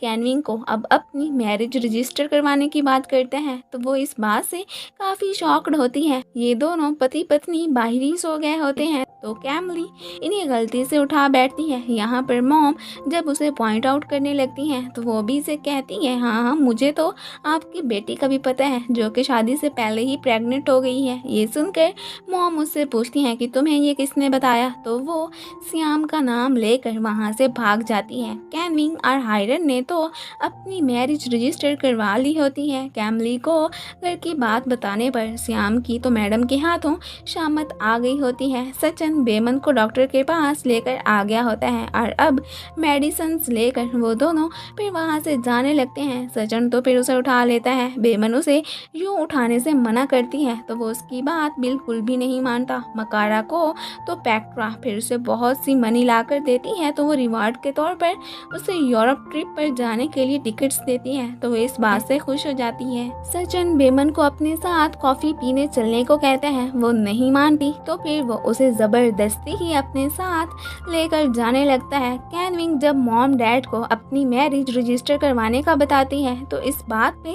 डैड तो काफ़ी गुस्सा हो जाते हैं और वो उसे कहते हैं कि पता नहीं हायरन रिच है भी सही या नहीं, तुम दोनों को कहीं वो बेवकूफ़ तो नहीं बना रहा। तो वो अब उसे कहता है कि तुम हायरन को यहाँ पर बुलवाओ, मैं ज़रा ये पता तो करूँ कि वो आखिर है कितना अमीर। हायरन जब मकारा को अपनी मैरिज रजिस्टर होने का बताता है तो ऑब्वियसली वो इस बात से जल भुन ही जाती है। खैर रूडी एक रेस्टोरेंट के बाहर जब सचिन की गाड़ी खड़ी देखती है तो वो फिर वहाँ जाने का सोचती है। खाना खाते हुए बेमन के गले में कुछ फंस जाता है तो सचिन उसे फिर पानी देने लगता है और इन दोनों को ऐसे देखकर रूडी गलत समझ लेती है और वो आकर उससे फाइट करने लगती है और उसके मुंह पे पानी भी गिरा देती है तो वो भी गुस्से में उसके मुंह पर गरम गरम कॉफ़ी गिरा देती है। फिर सचिन बाद में उसे क्लियर करने लगता है कि इसे मैं ही यहाँ लेकर आया हूँ, सो तुम इसे दोष मत दो। यहाँ पर बेमन तो उसे चिढ़ाने के लिए कहती है कि ये तो मुझे उठाकर ही यहाँ ले आया है, तो इस बात पे वो वाकई चिढ़ जाती है और यहाँ से जाते हुए जानबूझ के गिर जाती है और पाँव पे मोच आने का नाटक करने लगती है। तो सचिन को अब फिर इसे उठाकर ही यहाँ से जाना पड़ता है। बेमन तो जानबूझकर फ्रंट सीट पे बैठ जाती है तो अब रूडी को मजबूरन बैक वाली सीट पर बैठना पड़ता है। मोम तो अपनी बहू को बैक सीट पर बैठा देखकर काफ़ी चिढ़ती हैं और गलती से वो अपने बेटे को डर्टी जगह पर गिरा बैठती हैं तो इस बात पर बेमन और कैमली की हंसी ही छूट जाती है। हायरन अब घर आ गया होता है तो डैड उसे कैनविंग से प्रॉपरली शादी करने से पहले बहुत सी मनी देने को कहते हैं ताकि इस बात का पता चला सकें कि वाकई में ये रिच है भी सही या ऐसे ही ढोंग रचा रहा है। तो इस बात से वो काफ़ी परेशान हो जाता है और फिर मकारा से आकर पैसे मांगता है तो वो तो साफ साफ मना कर देती है तो इस बात से उसका फेस ही लटक जाता है। बेमन और कैमली फिश पकड़ने सॉकलिक के साथ आई होती हैं और यहाँ पर ये लोग खूब मस्ती भी करते हैं। इन्हें सॉकलिक के साथ सचिन भी देख लेते हैं तो वो समझता है कि शायद ये बेमन का बॉयफ्रेंड है। खैर ये दोनों जब फिश लेकर जा रही होती हैं तो सब लोग इन्हें फिश फेंकने को कहते हैं और जब ये उन्हें फेंकने से मना करती हैं तो रूडी फिर इनसे ये फिश वाला थैला छीन लेती है और इसे फेंकने लगती है तो वो श्याम को लग जाता है। श्याम भी फिर बदले में ये रूडी पर ही फेंक देती है। ये सारा सीन एमपी भी खड़ा देख रहा होता है। यहाँ पर मॉम तो बिला वजह ही बेमन को मार देती है कि तुम ही इस सारे फसाद की जड़ हो। तो एमपी फिर यहाँ पर मौजूद सब लोगों को डांटने लगते हैं कि मैं कब से खड़ा तुम लोगों को देख रहा हूँ, पता नहीं तुम लोगों को कब अकल आएगी जो तुम यूँ गरीबों को क्रिटिसाइज करना बंद कर दोगे। बेमन तो अपने साथ होने वाली ज्यादतियों पर इमोशनल ही हो जाती है। ये सजन के सामने भोली और मासूम बनने का नाटक करने लगती है कि मैंने तो कभी बेमन का बुरा चाहा ही नहीं है। अब सारी शैतानियां घोल कर भी वो सचिन की नज़र में अच्छी बनने में कामयाब हो ही जाती है। कैमली और बेमन तो अपने अमीर होने के ख्वाब सजाने लगती हैं कि एक दफ़ा बस बस हम पढ़कर कोई जॉब हासिल कर लें, फिर ना सिर्फ हम अपनी ज़मीनें वापस लेंगे बल्कि इन घमंडी अमीरों को भी खूब मज़ा चखाएंगे। बेमन की आज इंसल्ट करने पर एमपी फिर से अपनी कम अकल वाइफ की क्लास ले रहे होते हैं। वो तो खुद को बचाने के लिए सारा इल्ज़ाम श्याम पर लगा देती है कि ये सारी इसकी गलती है। मैंने समझा था कि शायद बेमन ने ही रूडी को हिट किया था, बट वो तो श्याम थी। अगर ये ऐसा ना करती तो मैं बेमन को फिर कुछ ना कहती। अब बेचारी श्याम को भी अपनी गलती माननी पड़ती है और वो भी फिर एमपी से डांट खा ही बैठती है। हायरन की जब मकारा के हाथ से दाल नहीं गलती तो वो अब फिर कैनविंग से ही कोई एक्सक्यूजेस बनाकर पैसे मांगता है, तो वो बेवकूफ़ भी इसे मनी देने के लिए तैयार हो जाती है। बेमन और कैमली अपना पार्ट टाइम बिजनेस करने सॉकलेट के पास आई होती हैं और यहाँ पर वो तो उसका एडमिशन करवाने में भी उसकी हेल्प करने को तैयार होता है। तो इस बात पर बेमन खुश होकर उसे थैंक्स कहने लगती है। इन दोनों को इकट्ठे सचिन भी देख लेता है और उसका तो जेलीसी के मारे बुरा हाल हो जाता है। अब चाहे वो बेमन से जितनी ही क्यों ना नफरत करता था, बट कहीं ना कहीं उसके दिल में उसके लिए फीलिंग्स डेवलप हो ही चुकी थी। रात को बेमन ने स्टडी करनी होती है तो इन्हें लेट नाइट तक लाइट्स जलाने की परमिशन नहीं थी, तो वो स्टडी करने बाहर जाने लगती हैं ताकि लाइट्स वाली प्लेस पर बैठकर आसानी से स्टडी कर सके। सचिन तो रूडी को घर छोड़ने गया होता है। इस दफा वो माँ बेटी दोनों फिर से उसे झांसा दे देती हैं। बेमन तो बाहर ही पढ़ते पढ़ते सो जाती है। सचिन की भी घर में एंट्री हो चुकी होती है। उसके आने का तो श्याम मैडम को भी जाकर बता देती है, तो वो भी श्याम को उसे देखने भेजने लगती हैं कि वो अगर आ गया है तो अभी तक फिर अपने रूम में क्यों नहीं गया है। सचिन तो बेमन को सोता देखकर वहीं पे रुक जाता है। अब उसे बेमन के पास बैठे श्याम भी देख लेती है और वो तो फटाफट जाकर इस बारे में मैडम को बताती है। वो दोनों ही फिर उन्हें देखने जाने लगती हैं। बेमन के फेस पर मच्छर बैठा देखकर वो तो फिर उसके फेस पर ब्लो करके उसे भगाने लगता है, तो तभी बेमन की आंख खुल जाती है। वो तो फौरन से उसे धक्का देकर अपने से दूर करती है क्योंकि उसे लगा था कि शायद ये मुझे किस करने वाला था। ये सीन तो मैडम और सियान भी देख लेती हैं और फौरन से घर के अंदर आकर इस बात पे खुश होने लगती हैं कि शुक्र है सचिन ने उसे किस नहीं की थी। अब इन्हें भी तो यही लग रहा होता है कि जैसे उस वक्त वो उसे किस करने वाला था। वहां से जाते हुए श्याम की सचिन के साथ टक्कर हो जाती है और वो फिर उसे पकड़ लेता है। आज फर्स्ट टाइम उसे अपने क्लोज देखकर श्याम तो खुश होकर सोचने लगती है कि शुक्र है ये मेरा ड्रीम नहीं है, और उसके दिल में भी लड्डू फूटने लगते हैं। अब मॉम को तो यही डर होता है कि कहीं बेमन सचिन को अपने चाम में ही न फंसा ले, तो वो सचिन की अब रूडी से जल्द अज जल्द इंगेजमेंट कराने का डिसाइड करती हैं और सचिन तो इस बात से खुश हो जाता है। बेमन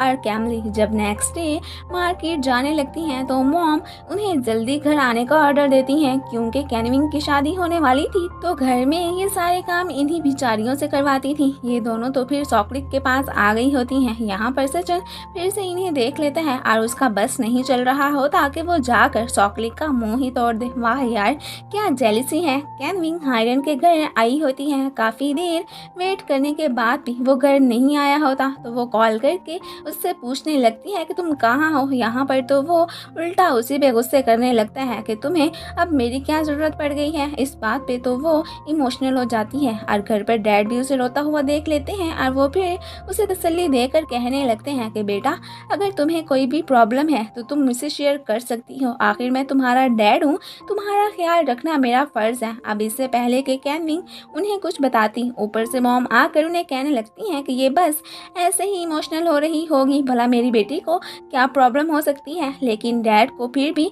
अपनी बेटी की फिक्र होने लगती है कि हो ना हो इसके साथ कोई मसला ज़रूर है। बेमन का कॉलेज में एडमिशन हो गया होता है। रूडी और सचिन एक रेस्टोरेंट में आए होते हैं। यहाँ पर बाहर उसकी नज़र बेमन पर पड़ती है तो वो काफ़ी सरप्राइज होती है। बेमन कॉलेज से घर जाने के लिए गाड़ी का वेट कर रही होती है। तभी एक चोर आकर उसका पर्स लेकर भाग जाता है, तो वो जब उससे अपना पर्स वापस लेने लगती है तो तभी उनका एक्सीडेंट होते होते बचता है। यहाँ पर रूडी को तो फिर से एक मौका मिल जाता है। वो सचिन से कहने लगती है कि ये इसी बंदे के साथ ही मिली हुई है, इन्होंने जानबूझकर अपना एक्सीडेंट होने का नाटक किया है और अब फिर उस गाड़ी वाले से पैसे ले लेंगे। सचिन भी उसकी बातों में आकर बेमन को देखने आता है और उसे पॉइंट आउट करने लगता है कि तुमने क्या अच्छा कारोबार शुरू किया है, लोगों को लूटना। तो बेमन उसे कहती है कि लगता है तुमने कुछ गलत ही समझ लिया है, मैं तुम लोगों जैसी नहीं हूँ जो खामखा गरीबों को तंग करते रहते हो। मैं अगर कमाऊंगी भी सही तो अपनी मेहनत से ही कमाऊंगी। और यहाँ पर बेमन की सफाई में वो ड्राइवर भी बोल पड़ता है कि ये ऐसी लड़की नहीं लगती है जैसा कि तुम समझ रहे हो। अब फिर बेमन किसी से लिफ्ट लेकर वहाँ से चली जाती है। वो जब रूम में जाकर अपने बनाए हुए खाने वाले जार्स को देखने लगती है तो तभी मैडम आकर उसे ये सब फेंकने को कहती है और ये रूडी के भड़काने पर ही यहाँ आई थी। श्याम तो यहाँ पर उसके जार्स को फेंकने लगती है तो बेमन उसे ऐसा करने से रोकती है और तभी उसका जार नीचे गिर जाता है। तो वो फिर बाकी के जार्स लेकर वहाँ से भाग जाती है। अब इनकी पकड़न पकड़ाई का शोर सुनकर बाकी सब भी वहाँ पर इकट्ठे हो जाते हैं और जार में मौजूद सारा स्टफ इन लोगों पे भी गिर जाता है। यहाँ पर बेमन फिर इन्हें कहने लगती है कि अगर तुम लोगों को मेरा यहाँ ये चीज़ें लाना पसंद नहीं है तो मैं नहीं लाऊंगी। बट एमपी तो उसे इजाज़त दे देते हैं कि तुम लोगों को भी राइट्स मिलने चाहिए, तुम्हारा जो दिल करे तुम वो करो। तो अब इजाज़त पाने के बाद वो फिर वहाँ से चली जाती है और गलती से ये जार वो तो कैनिंग पे भी गिरा बैठती है। अब वो उससे फाइट करने ही लगती है कि हायरन उसे रोक लेता है। अब वो इससे फ्लर्ट करने लगता है तो बेमन उस पर जार फेंकती हुई वहाँ से जाने की करती है। अब नेक्स्ट डे मैरिज सेरेमनी का दिन था तो रात को मैडम तो इन दोनों फ्रेंड्स से काफ़ी काम कराती है। जब सचिन इनकी हेल्प करने का सोचते हैं तो वो इस बात से चिढ़कर फ्लावर्स के पिलर्स नीचे गिरा देती है और बेमन को ये सब फिर अरेंज करने का ऑर्डर देती हैं। एमपी भी सोचने लगते हैं कि ये औरत तो कभी भी नहीं सुधरने वाली है। नेक्स्ट डे भी बेमन फ्लावर्स अरेंज कर ही रही होती है तो सचिन फिर उसकी हेल्प करने लगता है। यहाँ पर बेमन को तो एक कांटा भी चुभ जाता है तो सचिन फिर कांटा निकालने में उसकी हेल्प करने लगता है। इन दोनों को साथ में रूडी भी देख लेती है। अब इससे पहले कि वो इससे फाइट करने जाती मॉम उसे रोक लेती हैं और फिर उसे समझाने लगती हैं कि अभी कुछ दिन बेमन को बर्दाश्त कर लो, एक दफ़ा तुम्हारी सचिन से शादी हो जाए फिर देखना इसे कैसे सबक सिखाएंगे। तो वो फिर अब बेमन से अच्छे से बात करती है। हायरन की भी यहाँ एंट्री हो गई होती है। ये दोनों तो फिर अंदर चले जाते हैं। हायरन और मक्कारा बात करने लगते हैं तो इन्हें इकट्ठे में एमपी भी देख लेता है। अब तो उसे हायरन और इस मक्कारा पर थोड़ा थोड़ा शक होने लगता है। खैर अब फिर इनकी मैरिज सेरेमनी स्टार्ट हो गई होती है। यहाँ पर हायरन जब उन्हें पैसे देने की बात करता है तो डैड गिफ्ट के तौर पर ये पैसे उन्हें ही रखने को कहते हैं। अब खाने के टाइम पर जब बेमन और कैमली इन्हें सर्व करने आती हैं तो वो साथ में इन्हें डांस भी करके दिखाती हैं कि ये तो हमारा ट्रेडिशन है कि जब किसी की शादी हो तो डांस करना चाहिए। यहाँ पर एमपी तो इन्हें फिर अप्रिशिएट भी करते हैं। श्याम भी फिर चुपके से डांस करने लगती है। फिर मैडम तो इन दोनों को थोड़ी देर के लिए कहीं जाने के लिए कह देती हैं तो ये दोनों सॉकलिक के पास आ गई होती हैं और ये सारे मिलकर फिर फिश पकड़ने लगते हैं। हायरन तो कैनिंग से एक्सक्यूज करके वहाँ से जाने लगता है कि मैं अपने कपड़े लेने जा रहा हूँ। पानी में जाने की वजह से बेमन का हैंड दुखने लगता है तो ये बात सचिन भी नोट कर लेता है। खैर यहाँ से जाते हुए जब हायरन को पता चलता है कि बेमन के हाथ पे चोट लगी हुई है तो वो उसे अपने साथ डॉक्टर के पास चलने को कहते हैं। तो ये दोनों उसे कहती हैं नहीं वो तो हम खुद ही चली जाएंगी। बट फिर बेमन उसे कहती है कि तुम मुझे मेरे फ्रेंड के पास छोड़ दो, मैं उसके साथ ही चली जाऊंगी। तो वो फिर उसे अपने साथ लेकर जाने लगता है। सचिन भी फिर बस उन्हें जाते हुए देखता रहता है। वो तो इसे सॉकलिक के पास छोड़ने की बजाय खुद ही डॉक्टर के पास लेकर जाने लगता है और इन्हें जाते हुए सॉकलिक भी देख लेता है। बट वो बेमन को सही से पहचान नहीं पाता। ये तो उसे हॉस्पिटल लेकर जाने की बजाय अपने घर की तरफ ले जाने लगता है। तो इस बात पर बेमन परेशान हो जाती है। सचिन सॉकलिक के पास बेमन को देखने जाता है तो उस वक्त वो उन्हें वहां ना देखकर कंफ्यूज हो जाता है कि पता नहीं वो अब हायरन के साथ गई है या सॉकलिक के साथ। मक्कारा जब हायरन को कॉल करती है तो तब बेमन उससे फोन लेकर चीख कर अपनी हेल्प करने को कहती है। तो उनकी आवाज़ सुनकर ये काफ़ी शॉक्ड होती है और साथ में खुश भी होने लगती है कि चलो अच्छा है, बेमन तो अब हमारी लाइफ से निकल जाएगी। बेमन उसे हिट करती वहाँ से भागने की करती है और उसके जाल में से बचने में कामयाब हो ही जाती है। हायरन फिर अपने कपड़े लेकर घर आ गया होता है। सचिन तो इसे देखकर यही सोचने लगता है कि शायद वो सॉकलिक के साथ ही डॉक्टर के पास गई होगी। नेक्स्ट डे किसी ना किसी तरह बेमन सॉकलिक के पास आ गई होती है और फौरन से वो तो बेचारी बेहोश हो जाती है। वो इसकी हार्ट बीट चेक करने लगता है तो सचिन ऊपर से आकर उसे ऐसा करता देखकर गलत समझकर वहाँ से चला जाता है। बाद में बेमन को होश आता है तो वो अब घर जाने लगती है। इधर सब लोग बेमन के आने का वेट कर रहे होते हैं कि तभी वो भी वहाँ पर आ जाती है। उसे देखकर हायरन तो अपना फेस नीचे कर लेता है। बेमन अभी घर आई ही होती है कि कमजोरी होने की वजह से फौरन से चकरा कर गिर जाती है और इसी बात से हायरन फायदा उठाकर वहाँ से जाने की करता है। इन दोनों लड़कियों से दिन रात यूं काम करवाने पर एमपी फिर सबको डांटने लगते हैं और सचिन को कहते हैं कि अब ये तुम्हारी जिम्मेदारी है, तुम इन दोनों लड़कियों का ख्याल रखोगे। बेमन कैमली को जब हायरन की सारी सच्चाई का बताती है कि उसने मेरे साथ क्या करने की कोशिश की थी तो वो इस बात से काफ़ी शॉक्ड होती हैं। खैर तभी सचिन आकर कैमली को वहाँ से जाने को कहता है कि मैंने बेमन से कुछ बात करनी है और उसके जाते ही वो उसे पूछने लगता है कि ये सारी रात तुम सॉकलिल के साथ क्यों ठहरी रही हो। मुझे पता है तुम दोनों ने खूब रंग रंगलियां मनाई होंगी। तो इस बात पर बेमन उसे थप्पड़ मारने लगती है तो वो उसका हाथ पकड़ लेता है और इस घटिया बात करने पर वो तो फिर उसे खूब बुरा भला कहने लगती है। रूडी यहाँ पर आ चुकी होती है। जब वो कैमली का काम खराब करने लगती है तो वो भी फिर उसे किसी चीज से टकरा कर गिरा देती है। अब बदले में जब वो उसे डस्ट पैन मारने लगती है तो वो गलती से श्याम को लग जाता है। इस बात पर कैमली स्माइल करने लगती है और ये सारा सीन एमपी भी खड़े देख रहे होते हैं। बेमन सचिन से कह रही होती है कि अब फिर से तुम मुझे घर से निकालने के लिए किस करना चाहते हो तो कर लो। तभी ऊपर से रूडी आकर ये सब देख लेती है और वो बेमन को धक्का देकर गिरा देती है। बेमन भी फिर उसे और चिढ़ाने के लिए कह देती है कि मेरा क्या कसूर है जो मुझे धक्का दिया, सचिन ही मुझे किस कर रहा था। तो इस बात पर वो सचिन को थप्पड़ मार देती है और फिर इमोशनल होती हुई वहाँ से जाने लगती है और इसकी शिकायत मॉम से लगाकर इससे नाराज होकर घर से ही चली जाती है। अब फिर इसे सचिन कॉल्स करता है बट वो पिक नहीं करती तो ये फिर अब उससे मिलने घर जाने लगता है। अब ये उससे मिलने उसी घर के सामने आ गया होता है जहाँ पर वो उसे ड्रॉप करने आया था। अब मकारा इसे यहाँ देखकर काफ़ी सरप्राइज होती है और फौरन से रूडी को कॉल करके सचिन को कहीं और जाने के लिए कहती है क्योंकि अब उनकी चोरी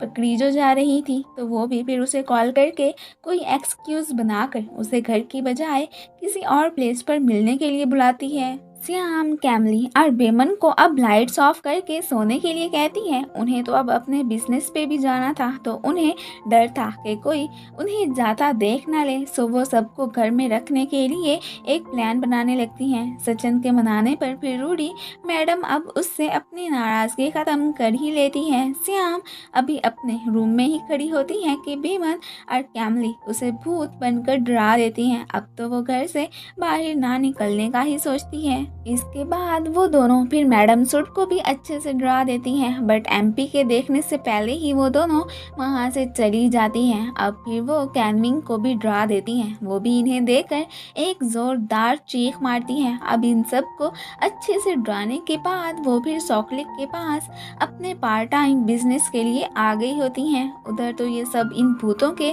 खौफ से डरे बैठे होते हैं और हायरन की भी यहाँ पर एंट्री हो चुकी होती है। अब ये दोनों फिर घर वापस आ गई होती हैं और यहाँ पर सचिन तो इन्हें इस ड्रेसिंग में देख लेता है। अब इससे पहले कि इनकी चोरी पकड़ी जाती ये तो उसे हिट करने का सोचती हैं और इन्हें हिट करते हुए श्याम भी देख लेती है बट उसकी नज़र में तो ये दोनों घोस्ट ही होती हैं। ये दोनों फिर अपना काम करके अब बड़े मज़े से रूम में आ गई होती हैं। सचिन को हिट करने पर ये दोनों तो ख़ास तौर पर बहुत ही ज़्यादा खुश होती हैं क्योंकि वो हर वक्त इन्हें तंग जो करता रहता था। मैडम फिर श्याम को इन दोनों लड़कियों को यहाँ बुलाने के लिए कहती है। अब जब ये उन्हें लेने जाती हैं तो तब ये दोनों उसके सामने ऐसे नाटक करने लगती हैं कि जैसे ये बहुत बड़ी गहरी नींद से जागी हों। अब फिर ये दोनों वहाँ आ गई होती हैं। इन सब के पूछने पर वो इन्हें बताती हैं कि हम दोनों तो इस वक्त सो रही थी और फिर वो दोनों तो एमपी से 3 दिनों के लिए लीव भी मांगती हैं तो वो इन्हें दे देते हैं। इस बात से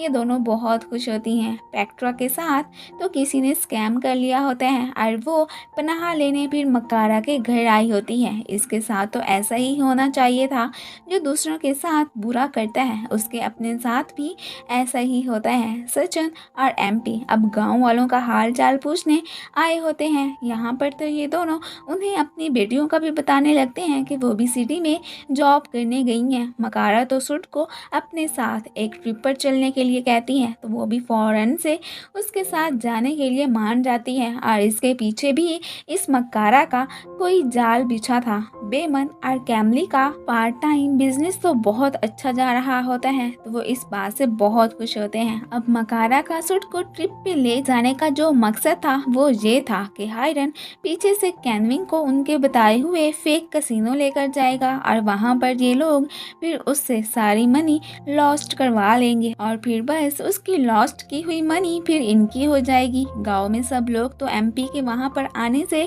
बहुत खुश होते हैं। यहाँ पर जब वो उन्हें अपनी बेटियों के नेम बताने लगते हैं तो आगे से सचिन फिर उन्हें कुछ बताने से पहले वो तो टॉपिक को ही चेंज कर देता है। रूडी फिर से घर आई होती है तो यहाँ पर उसकी बेमन और कैमली के साथ फिर से फाइट हो जाती है। उससे फाइट करने के बाद बेमन तो एग्जाम देने चली जाती है। एमपी तो गांव वालों को यकीन दिलाते हैं कि मैं आप लोगों को आपकी ज़मीनें ज़रूर वापस दिला कर रहूँगा। हायरन तो प्लान के मुताबिक कैनविंग को कसिनो लेकर आ गया होता है। बेमन सॉकलिक को उनका इतना ख्याल रखने पर थैंक्स कह रही होती है। सचिन जब इन्हें इकट्ठे देखता है तो जेलिसी के मारे वो तो गाड़ी रुकवा कर उसके पास आकर उसे कहने लगता है कि मुझे पता है कि रात को घोस्ट बनकर तुम दोनों ही फिर रही थी। ये सुनकर वो काफ़ी शॉक्ड होती है। खैर फिर ऊपर से एमपी आकर उनसे पूछते हैं कि क्या तुम अपने गांव की लड़कियों को जानती हो जो यहाँ आई हुई हैं। तो इससे पहले कि सॉकलिक उन्हें सच बताता बेमन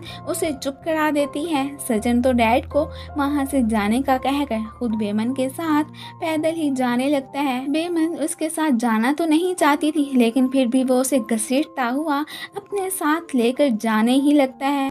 हायरन को जब पता चलता है कि रूडी घर पर अकेली है तो वो फिर उसके पास जाने का डिसाइड करता है और फिर नेक्स्ट सीन में हम देखते हैं कि वो वहाँ पर आ गया होता है। उसे देखकर तो पेक्ट्रा छुप जाती है। अब उसे कॉल पे बिजी देखकर हायरन तो उसके पानी में बेहोशी की दवा मिला देता है, जो कि पेक्ट्रा देख चुकी होती है और वो ग्लास फिर चेंज कर देती है। अब हायरन तो फिर अपनी मिलाई हुई बेहोशी की दवा ही पी लेता है। बेमन सचिन के रूम में सफाई करने आई होती है और उसे बिस्तर में देखकर वो तो उसे भूत समझकर चीख मारती है, तो वो उसकी चीख को रोकने के लिए उसे बिस्तर में ही छुपा लेता है। इधर हायरन साहब तो बेहोश हो गए होते हैं और रूडी अब सचिन के पास जाने लगती है। अब तो सुध भी ट्रिप से आ गई होती है और जब उसे पता चलता है कि बेमन सचिन के रूम में है तो वो फिर वहाँ जाने लगती है। इधर ये दोनों मॉम और श्याम की आवाज़ें सुनकर परेशान हो जाते हैं। अब वो उनके ऊपर से ब्लैंकेट खींचने लगती हैं, तो सचिन तो चुपके से बिस्तर से निकलकर वहां से जाने की करता है। अब सिर्फ बिस्तर पर अकेला बेमन को देखकर ही इन्हें चैन आता है। फिर सचिन रूम में आकर बेमन को फिर इनकी बातों से बचाने के लिए उसे वहां से जाने को कह देता है। रूडी भी यहाँ पर आ गई होती है, तो ये दोनों तो उसे तंग करने का कोई भी मौका हाथ से जाने नहीं देती, उस पे पानी की बौछार कर देती है। हायरन कैनविंग के पास आ गया होता है और वो इमोशनल होकर उसे बताने लगती है कि मैं तो गैम्बलिंग में सब कुछ हार चुकी हूँ। ये सुनकर तो हायरन खुश होने लगता है, क्योंकि आखिरकार वो लोग अपने प्लान में कामयाब जो हो चुके थे। घर पर बेमन जब कोई चीज़ गिरने पर उठाने लगती है तो तब रूडी उस पे पानी फेंकने लगती है, तो गलती से वो तो एमपी पे पानी गिरा बैठती है और फिर फौरन से गिलास बेमन के हाथ में दे देती है। बेमन एमपी से अपोलोजाइज करने लगती है तो वो इसे कहते हैं तुम क्यों माफ़ी मांग रही हो, मुझे पता है जिसने ये हरकत की है। ये कहकर वो वहाँ से चले जाते हैं। बेमन और कैमली का पार्ट टाइम बिजनेस तो बहुत अच्छा चल रहा होता है और इन्हें यहाँ से बहुत सा प्रॉफिट भी मिलता है। अब ये तीनों इस बात की खुशी मना रहे होते हैं तो सचिन अब फिर से बेमन को चॉकलेट के साथ देकर गुस्से में वहाँ से चला जाता है। इन दोनों ने कुछ मनी अपने पेरेंट्स को भी भेजी होती है, तो वो लोग इस बात से बहुत खुश होते हैं कि उनकी बेटियाँ बहुत अच्छा कमा रही हैं। कैनमिंग तो फिर से कसीनो आई होती है। आयरन और मकारा तो कसीनो के बाहर खुशियाँ मना रहे होते हैं कि अब बहुत जल्दी हम कैनमिंग की सारी मनी हड़पने वाले हैं। इसी प्लेस पर बेमन और कैमली भी डिलीवरी करने आई होती हैं। वो तो यहाँ पर आयरन और मकारा को इकट्ठे देखकर काफ़ी शॉक होती हैं कि ये दोनों साथ में क्या कर रहे हैं, और वहाँ से जाते हुए उन्हें अच्छे से तंग करके ही जाती हैं। अब इन्हें एक लेडी के थ्रू पता चलता है कि इस घर के पास एक प्राइवेट कसीनो भी है, तो वो फिर सोचने लगती हैं कि ये दोनों कसीनो के बाहर क्या कर रहे हैं, और यहाँ से वापसी पर फिर से उसे टक्कर मार के ही जाती हैं। रूडी सचिन के साथ इंगेजमेंट का ड्रेस खरीदने आई होती है। अब तो सचिन को अपनी इंगेजमेंट से ज़रा भी खुशी नहीं हो रही होती, क्योंकि उसके दिल में अब बेमन जगह बना चुकी थी। अब ये दोनों शॉपिंग करके जिस रोड से वापस जा रहे होते हैं, वहीं से ही बेमन और कैमली भी आ रही होती हैं, और इनकी एक जोरदार टक्कर हो जाती है। सचिन का तो पाँव बाइक के नीचे ही आ जाता है। अब ये तीनों उसे हॉस्पिटल से वापस घर लेकर जा रही होती हैं। यहाँ पर रूडी तो मॉम से बात करने में बिजी हो जाती है, और बेमन तो सचिन को इस सब के लिए सॉरी कहने लगती है। तो वो भी फिर उसके हाथ पे अपना हाथ रख के कहते हैं कि कोई बात नहीं। अब इन्हें आई कांटेक्ट करते हुए रूडी भी देख लेती है। वो बेमन से फाइट करने आ ही रही होती है कि तभी सचिन की wheel chair out of control हो जाती है, और वो सीधा जाके एक गाड़ी से टकराता है। अब जो टांग की हड्डी टूटने से बच गई थी, वो भी तकरीबन टूट ही जाती है। गाड़ी से टकराने से रूडी की नोज से तो ब्लड निकलने लगता है। इधर कसीनो में ये लोग कैनमिंग को जितना लूट सकते थे उससे भी ज्यादा लूटते हैं, और उस पे कर्ज का अंबार लगा देते हैं। वो इस बात से बहुत टेंस होती है। वो इनके जाल में कम्प्लीटली फंस चुकी थी, और घर जाते हुए भी वो काफ़ी एम्बेरसमेंट फील कर रही होती है। तो आयरन फिर उसे हौसला देता हुआ अंदर ले जाने लगता है। अब यहाँ पर चोट लगने की वजह से सचिन और रूडी की इंगेजमेंट फिलहाल के लिए पोस्टपोन कर दी गई थी। इस बात से बेमन और कैमली को तो बहुत दिली सुकून मिलता है। अब आयरन और कैनविंग भी वहाँ आ चुके होते हैं। कैनविंग तो फिर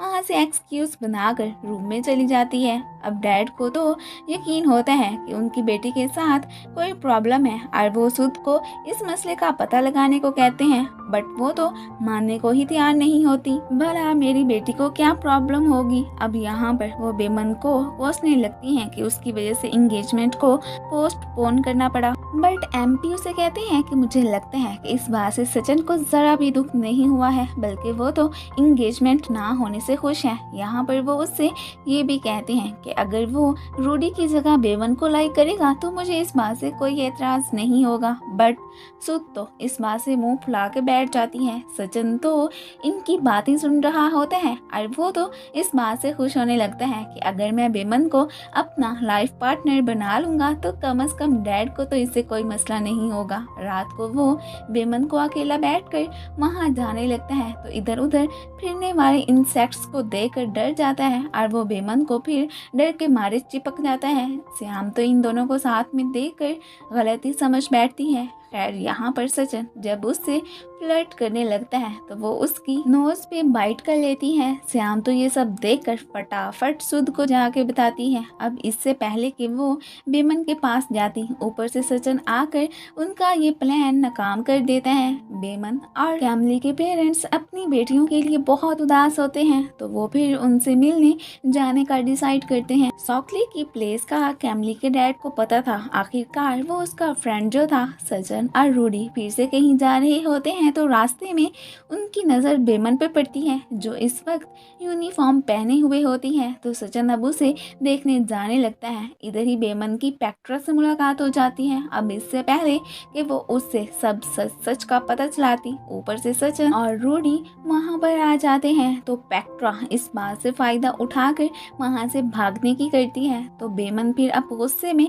सचिन को देखने लगती है। फिर घर पर वो कैमली को बताती है कि आज पेक्ट्रा को तो मैंने मैंने बस पकड़ ही लिया था, बट सचिन और रूडी की वजह से वो मेरे हाथों से बच के निकल गई। नेक्स्ट मॉर्निंग हम देखते हैं कि इन दोनों फ्रेंड्स के पेरेंट्स अब चॉकलेट की प्लेस पर आ गए होते हैं और ये तीनों इस बात से बेखबर अपने रेंट के रेस्टोरेंट पर बड़े मज़े से बैठे गॉसिप्स कर रहे होते हैं। घर पर बेमन कैनविंग को एक लेटर ला कर देती है जो इसके लिए आया था। अब कैनविंग तो ये लेटर लेकर उसे वहाँ से जाने को कह देती है। इसमें उसे सारी लोन ली गई मनी को वापस करने का ऑर्डर दिया हुआ था। बेमन तो इसके रूम के बाहर ही खड़ी होती है तो ऊपर से सचिन भी वहाँ पर आ जाता है एंड ये दोनों जब कैनविंग के रोने की आवाज़ें सुनते हैं तो फौरन से उसके रूम में जाते हैं जहाँ पर अब वो बेहोश होती है। सचिन फिर उसे उठाकर वहाँ से ले जाने लगता है। सब लोग तो कैनविंग को लेकर बहुत परेशान हो जाते हैं। बेमन ने तो उसके रूम में मौजूद लेटर को उठा लिया था।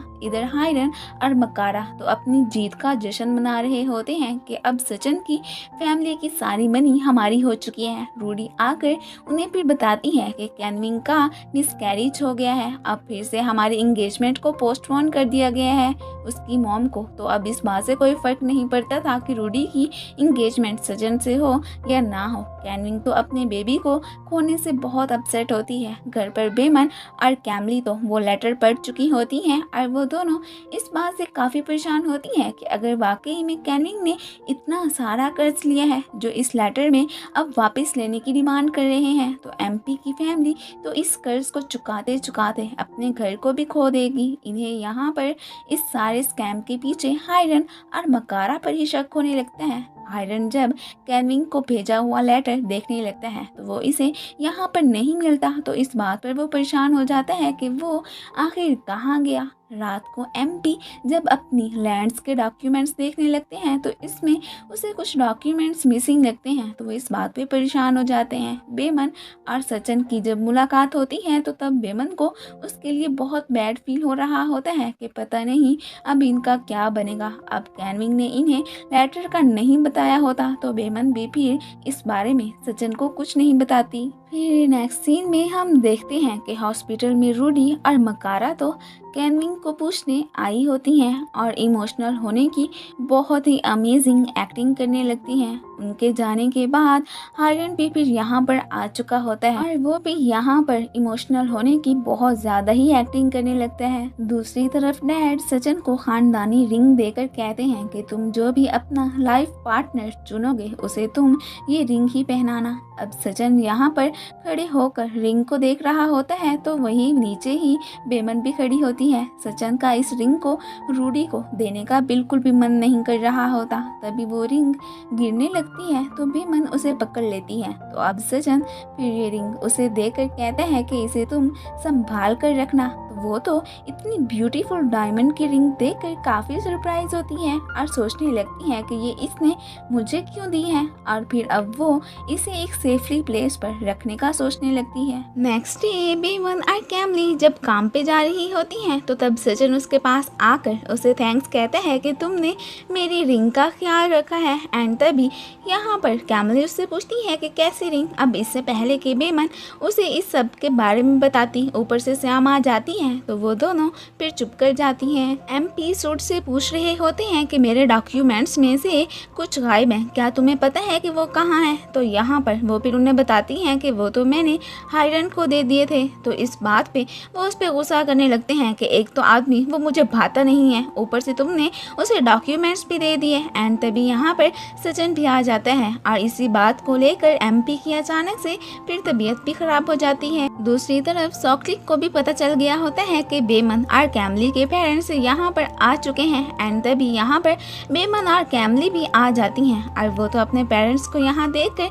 बहुत खुश होती हैं। दूसरी तरफ एमपी और उनकी बेगम की फिर से खटपट हो जाती है तो वो फिर अब अपनी बेटी के रूम में जाने लगती हैं। बेमन और कैमली तो अपने पेरेंट्स को अपने ही छोटे वाले रेस्टोरेंट से ब्रेकफास्ट करवाती हैं। सचिन कैनविंग को डांट रहा होता है कि तुमने हायरन को सारे डॉक्यूमेंट्स क्यों दिए थे। तभी ऊपर से मॉम भी वहाँ पर आ जाती हैं और वो अपनी बेटी का ही साथ देने लगती हैं कि वो अभी बीमार है और तुम उसे क्यों डांट रहे हो, और साथ में उसे ये भी कहती हैं कि अभी तो फिलहाल तुम अपनी इंगेजमेंट की तैयारी करो। ये सुनकर तो वो काफ़ी शॉक होता है। रूडी अपनी मॉम को बता रही होती है कि आज मैं अपनी रिंग लेने जा रही हूँ। इस बात से तो वो खुश हो जाती हैं और वो भी फिर सचिन के घर जाने लगती है। सचिन को हायरन पे शक होता है तो वो फिर बेमन को लेकर कैनविंग के रूम में आए होते हैं और यहाँ पर ये दोनों मिलकर फिर कुछ डॉक्यूमेंट्स ढूंढने लगते हैं। यहाँ पर उन्हें एक एग्रीमेंट मिलता है जिसके थ्रू उन्हें पता चलता है कि कैनविंग ने लोन लेने के चक्कर में अपनी सारी जायदाद को गिरवी रखवा दिया हुआ है। ये सब देखकर सचिन काफी शॉक होता है और इधर ही हम देखते हैं कि रूडी मैडम की भी एंट्री हो गई होती है और जब उसे पता चलता है कि बेमन और सचिन कैनविंग के रूम में है तो वो फिर वहाँ जाने लगती है। और रूम में आकर जब वो बेमन को सचिन के साथ देखती है तो यहाँ पर वो फिर से उसे जली कटी बातें सुनाने लगती है। तो यहाँ पर बेमन भी उसे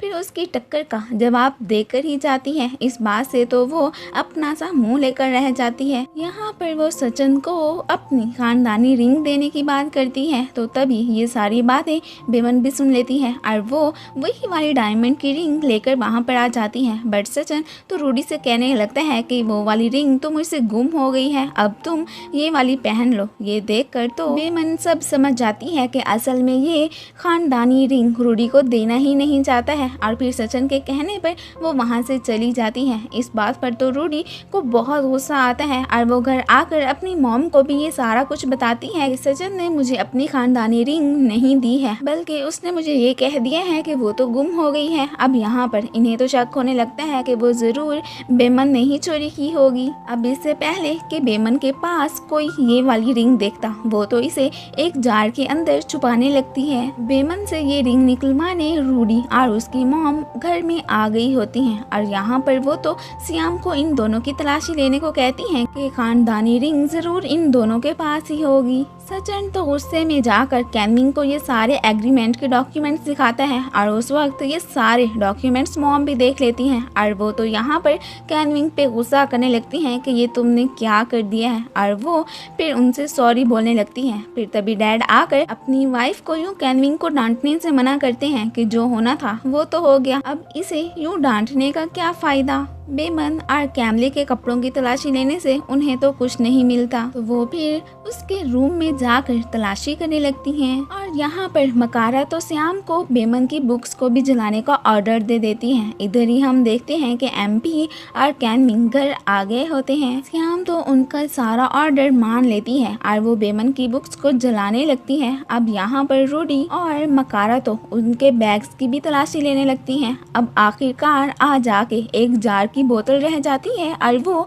इसे फेंक कर तोड़ने ही लगती है कि तभी सचिन आकर इस जार को पकड़ लेता है। यहाँ पर एमपी भी उन पे गुस्सा करने लगते हैं कि हम लोगों के घर पे ना होते हुए तुम लोगों ने यहाँ पे क्यों उधम मचा के रखा हुआ है। और फिर ये दोनों माँ बेटी तो वहाँ से चली जाती हैं और घर आकर ये दोनों तो दिन में सपने सजाने लगती हैं कि हम लोग जब उस घर में चले जाएंगे तो तब इन सारी फैमिली को अपने नौकर बनाकर ही रखेंगे। दूसरी तरफ सचिन जब बेमन से मिलने आता है तो तब फैमिली तो वहाँ से चली जाती है और यहाँ पर सचिन उसे फिर उसका जार वापस कर देता है। तो यहाँ पर बेमन उसे कहती है कि रिंग इसी जार में ही है तो इसलिए तुम इसे अपने पास रख लो, बट सचिन तो कहता है कि नहीं, ये फिलहाल तुम अपने पास ही रखो। अब इन लोगों ने तो इस घर से मूव करने का प्लान बना लिया था तो बेमन उसे कहती है कि तुम लोग चाहे जहाँ भी जाओगे हम दोनों आकर तुम लोगों को सर्व करेंगी और वो भी पैसे लिए बगैर। ये सुनकर तो सचिन काफी सरप्राइज होता है कि ये लोग कितने काइंड हैं और मैं आज तक इन्हें कितना बुरा समझता आया था। एमपी और सचिन ने तो एक बहुत ही सुंदर घर भी तलाश कर लिया होता है। बेमन और सोक्लिक फूड की डिलीवरी करने एक प्लेस पर आए होते हैं और यहाँ पर ये दोनों तो हायरन और मकारा को इकट्ठे भी देख लेते हैं। यहाँ पर बेमन तो फिर इनकी बातें सुनने लगती है। हायरन को तो मकारा उसका कमीशन देती है और फिर जब वो वहाँ से जाने लगती है तो तब बेमन सॉकलिक से कहकर उसका पीछा करने को कहती है। इस तरह वो तो फिर रूडी और उसका घर भी देख लेती हैं। उसके घर के बाहर वो तो पेक्ट्रा को देखकर काफी शौक होती है और यहाँ पर वो तो उसका बैग छीनकर भागने की करती है। सुद तो इस पैलेस जैसे घर से मूव करने का सुनकर बहुत ही शौक होती है और उसका तो दिल ही नहीं कर रहा होता कि वो इस घर को छोड़कर कहीं और जाए। आखिरकार ये उसकी रेपुटेशन का सवाल था। बेमन और कैमली पेक्ट्रा के बैग में से कुछ देख ही रहे होते हैं कि तभी सचिन आकर उन्हें कहता है कि एमपी तुम लोगों को बुला रहे हैं। फिर नेक्स्ट सीन में हम देखते हैं कि वो सब लोग एमपी के पास इकट्ठे हो गए होते हैं और यहाँ पर वो उन्हें बता देते हैं कि हम इस घर से मूव कर रहे हैं, तो आप लोग कहीं और जाकर नौकरियां तलाश कर लो। बट यहाँ पर बेमन और कैमली उन्हें कहती हैं कि आप लोग जहाँ जाओगे हम भी आप लोगों के साथ ही आएंगी। यहाँ पर मक्कारा की भी एंट्री हो गई होती है और वो सुद के कहने पर ही यहाँ आई थी और वो तो उसे अपनी नौकरानी ही इमेजिन करने लगती है, बट रियल में तो वो सियाम ही होती है। कैनविंग तो स्ट्रेस के मारे खुद को शूट करने लगती है, तो तब बेमन और कैमली उसे देख लेती हैं और यहाँ पर वो तो उसे यूँ सुसाइड करने से मना करने लगती है। तभी सचिन आकर फिर उससे उसकी गन छीन लेता है और मॉम तो आकर उल्टा उस पर गुस्सा करने लगती है। तो तब सचिन फिर उन्हें वहाँ से जाने को कह देता है और वो कैनविंग को फिर तसल्ली देने लगता है। फिर बाद में हम देखते हैं कि वो लोग अपने नए घर में शिफ्ट हो गए होते हैं और यहाँ पर तो कैनविंग आकर बहुत खुश होती है और साथ में अपनी गलतियाँ करने पर पछता भी रही होती है। सुद तो मकारा के साथ मिलकर अपनी ज्वेलरी बेचने आई होती है और यहाँ पर उसे पता चलता है कि जो ज्वेलरी वो बेचने आई है वो तो फेक है। ये सुनकर वो काफी सरप्राइज होती है और फिर दूसरी शॉप पर चेक करवाने पर भी जब उसे पता चलता है कि वाकई में ये ज्वेलरी फेक है, तो तब वो फिर बहुत परेशान हो जाती हैं और साथ में इमोशनल भी कि हायरन ने उन लोगों को कितना बड़ा धोखा दिया है। पेक्ट्रा के बैग में से तो कैनविंग के लॉन वाले डॉक्यूमेंट्स निकले थे, तो इस बात पे बेमन काफी सरप्राइज हो रही होती है उसके पास ये डॉक्यूमेंट्स कैसे आए और वो फिर मकारा के घर के बाहर क्या कर रही थी। और यहाँ पर इसे तो समझ आने लगती है कि ये सारे लोग आपस में मिले हुए हैं और हायरन भी इन्हीं के अंडर ही काम करता है। और तभी ये डॉक्यूमेंट वाला पेज उड़कर साइड पे गिरता है, तो तब सचिन फिर इसे उठाने लगता है, तो तब बेमन जल्दी से इसे उठाकर अपने बैग में रख लेती है और जब वो उसे बताती है कि मैं सॉकलिक के पास जा रही हूँ, तो सचिन फिर उसे अपने साथ लेकर जाने लगता है। अब रास्ते में सचिन तो रूडी से मिलने का सोचता है और जब वो एक बहुत बड़े घर के बाहर गाड़ी रोकता है, तो तब बेमन कहती है कि ये तो रूडी का घर नहीं है, लेकिन सचिन को तो उसकी बात पे यकीन नहीं आता और बाद में उसे पता चलता है कि वो जिस घर के बाहर खड़ा हुआ है असल में वो तो उसके फ्रेंड का घर है। अब ये दोनों सोचने लगते हैं कि अगर ये रूडी का घर नहीं था तो फिर उसने मुझसे झूठ क्यों बोला था। और फिर यहाँ पर वो तो बेमन से पूछने लगता है कि क्या तुम्हें पता है कि रूडी का घर कहाँ है, और इसी के साथ ही ये सीन कट हो जाता है। फिर नेक्स्ट सीन में हम देखते हैं कि रूडी और मकारा ने तो उस घर में अपना कब्जा जमा लिया होता है और श्याम ने तो इनके अंडर काम करने का ही सोचा था और वो यहाँ पर आकर इन्हें बताती है कि हायरन आप लोगों से मिलने आया है। तो वो फिर इस बात से परेशान हो जाती हैं और उसे कहती हैं कि तुम यूं करो, पुलिस को कॉल करके इसे पकड़वा ही दो। तो वो फिर यहाँ पर पुलिस को कॉल करने लगती है। अब ये दोनों भी उसी रास्ते से ही गुजर रहे होते हैं, तो तब ये लोग यहाँ पर हायरन के पास पुलिस को देखकर काफी शॉक होते हैं और तब वो उन्हें कह रहा होता है कि यहाँ पर मैं तो अपनी वाइफ से मिलने आया हूँ। जब वो यहाँ पर मकारा का नाम लेता है, ये सुनकर तो बेमन और सचिन काफी शॉक होते हैं। मकारा और रूडी तो हायरन की आवाजें सुनकर काफी परेशान होती हैं और इसे यहाँ से भगाने के बारे में सोचने लगती हैं, क्योंकि वो तो पुलिस के होते हुए भी यहाँ से हिलने को तैयार नहीं था। बेमन और सचिन भी खड़े हायरन को ही देख रहे होते हैं। सचिन तो यही समझ रहा होता है कि शायद उनके मूव करने के बाद रूडी और उसकी मॉम ने ये घर बाय कर लिया है, तभी तो हायरन उनका नाम ले रहा है। अब इस बात से बेमन तो बहुत चिढ़ती है। उसे तो कन्फर्म था कि ये सब स्कैम के थ्रू ही इन्होंने हासिल किया है। अब यहाँ पर मकारा फिर हायरन को धमकी देती है कि अगर तुम अब यहाँ से नहीं गए तो मैं तुम्हारे सारे फ्रॉड का पुलिस को बता दूंगी, फिर जेल में ही सड़ते रहना। तो फिर अब वो वहाँ से जाने लगते हैं। तो अब बेमन और सचिन भी फिर वहाँ से चले जाते हैं। हायरन तो फिर सीधा रेस्टोरेंट आता है जहाँ पर कैमली और बेमन वर्क करती थी। फिर बाद में बेमन जब रेस्टोरेंट पहुँचती है तो तब वो फिर यहाँ पर हायरन को बैठा देखकर काफ़ी सरप्राइज होती है। कमीशन थोड़ा मिलने पर पेक्ट्रा तो मकारा पे भड़क जाती है। तो बस इसी बात पर वो श्याम से कहकर उसकी खूब कुट लगवा देती है। बेमन अब जानबूझकर हायरन से मीठी मीठी बातें करने लगती है ताकि हो सकता है कि हायरन उसकी बातों से फिसल कर अपने सीक्रेट्स का उसे बता दे। उसे ऐसा करता देखकर उसके मॉम डैड तो बहुत गुस्सा हो जाते हैं। अब इससे पहले कि वो हायरन की पिटाई लगाते, कैमली फिर उन्हें रोक लेती है। अब पेक्ट्रा जब उनसे कुछ खा के बाहर जा ही रही होती है तो तब वो हायरन के हथों चढ़ जाती है। बेमन भी यहाँ पर इन दोनों को देख लेती है और चुपके चुपके इनकी बातें सुनने लगती है। और यहाँ पर उसे पता चलता है कि इनकी ज़मीनों को हड़पने वाला और स्कैम करने वाला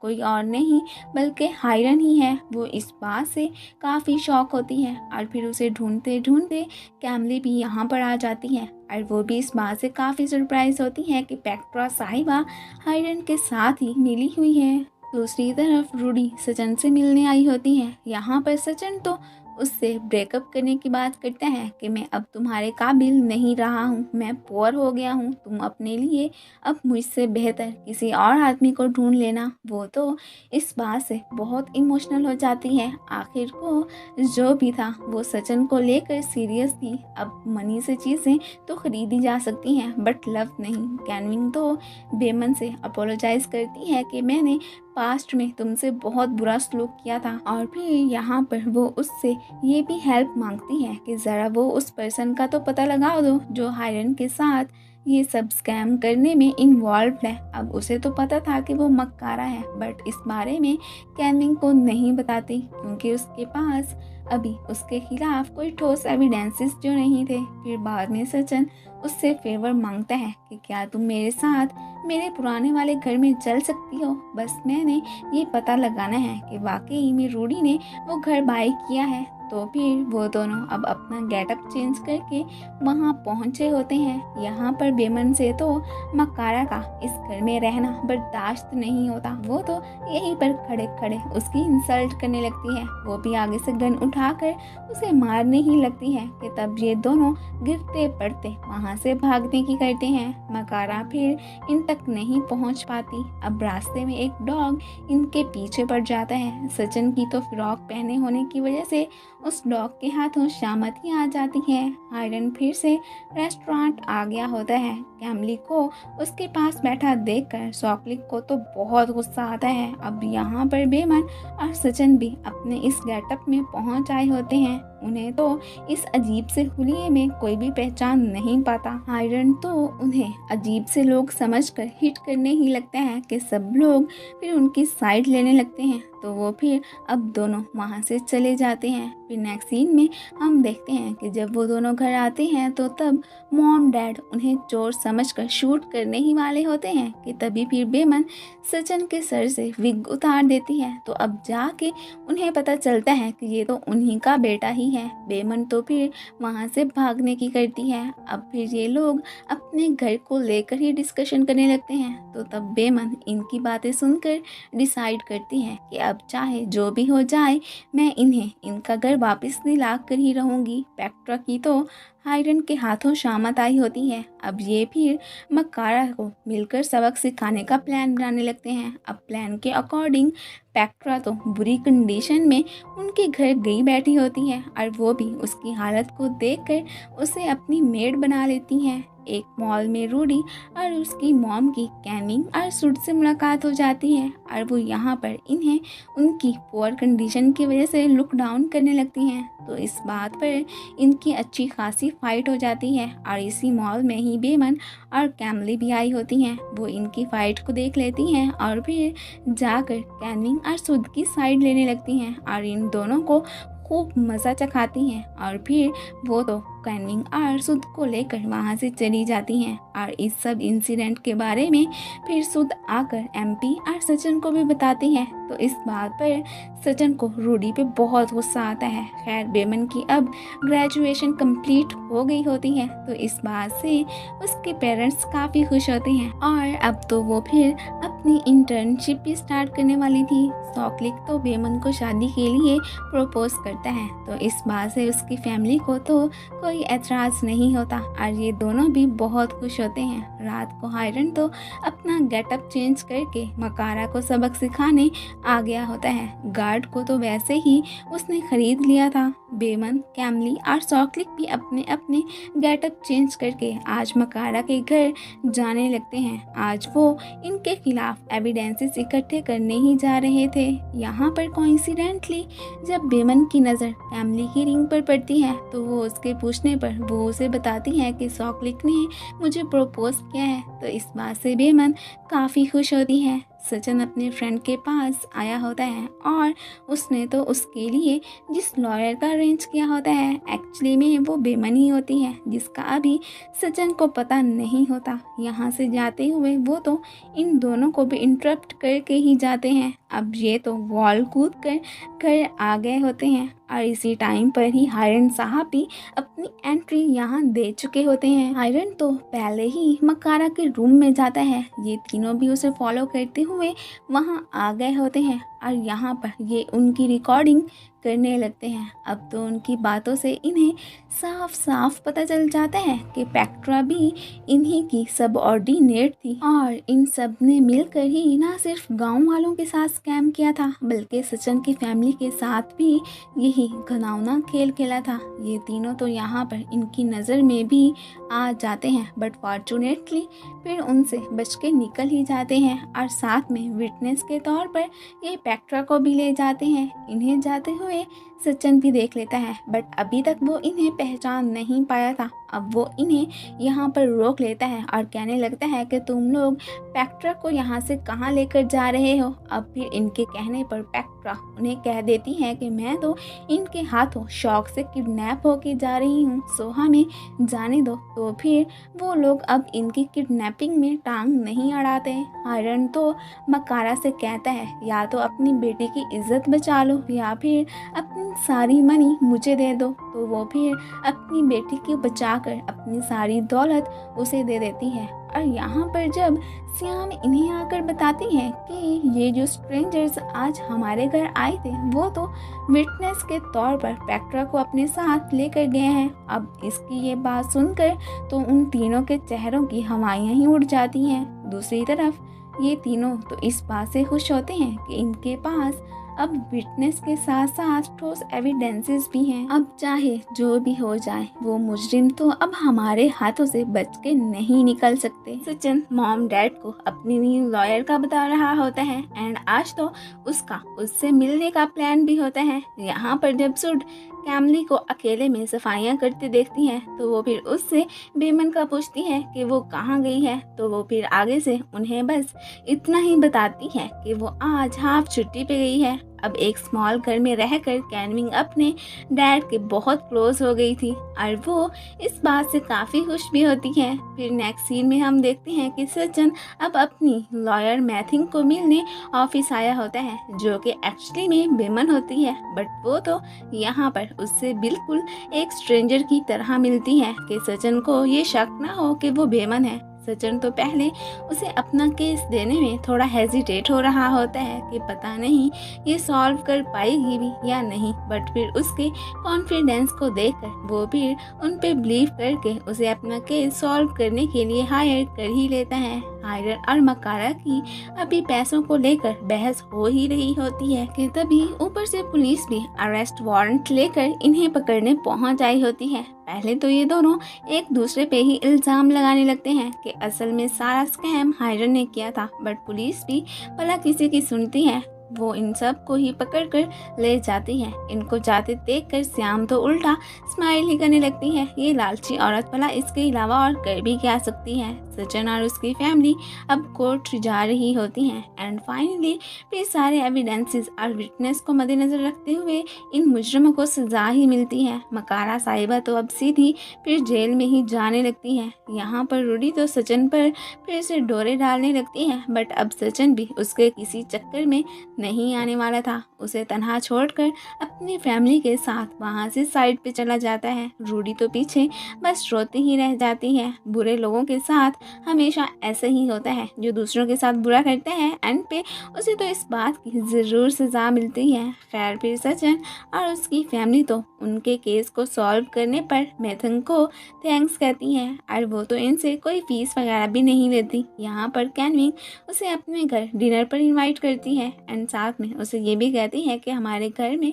बिल्कुल तुम्हारी जैसी ही एक लड़की रहती है। अब उन्हें क्या पता कि ये मैथिंग एक्चुअली में बेमन ही है। यहाँ पर मैथिंग फिर उनसे अपोलोजाइज करती है कि शायद मैं आपके घर ना आ सकूं क्योंकि मैं बहुत जल्दी इस शहर को छोड़कर अपने गांव में एक लॉयर ऑफिस खोलने वाली हूं। तो वो लोग फिर इस बात पर इसे अप्रिशिएट करते हैं। यहाँ पर बेमन के पेरेंट्स एमपी को बेमन के पास देखकर उनसे मिलने जाने लगते हैं, बट कैमली तो उन्हें वैन का डोर ओपन करने ही नहीं देती। अब अगर ये उनसे मिल लेते तो फिर इनका सीक्रेट रिवील हो जाता, क्योंकि इन्होंने एमपी को ये जो नहीं बताया था कि ये चीफ की ही बेटी है। बेमन जब इन्हें देखती है तो वो फिर एमपी से एक्सक्यूज बनाकर जल्दी से वैन में आकर बैठ जाती है। फिर अब मॉम डैड के पूछने पर ये उन्हें सब कुछ सच सच बता देती हैं कि एक्चुअली में हम एमपी के घर काम ही करती रही हैं, बट अभी वो इस सब के बारे में एमपी को कुछ नहीं बताना चाहती थी, तो इसलिए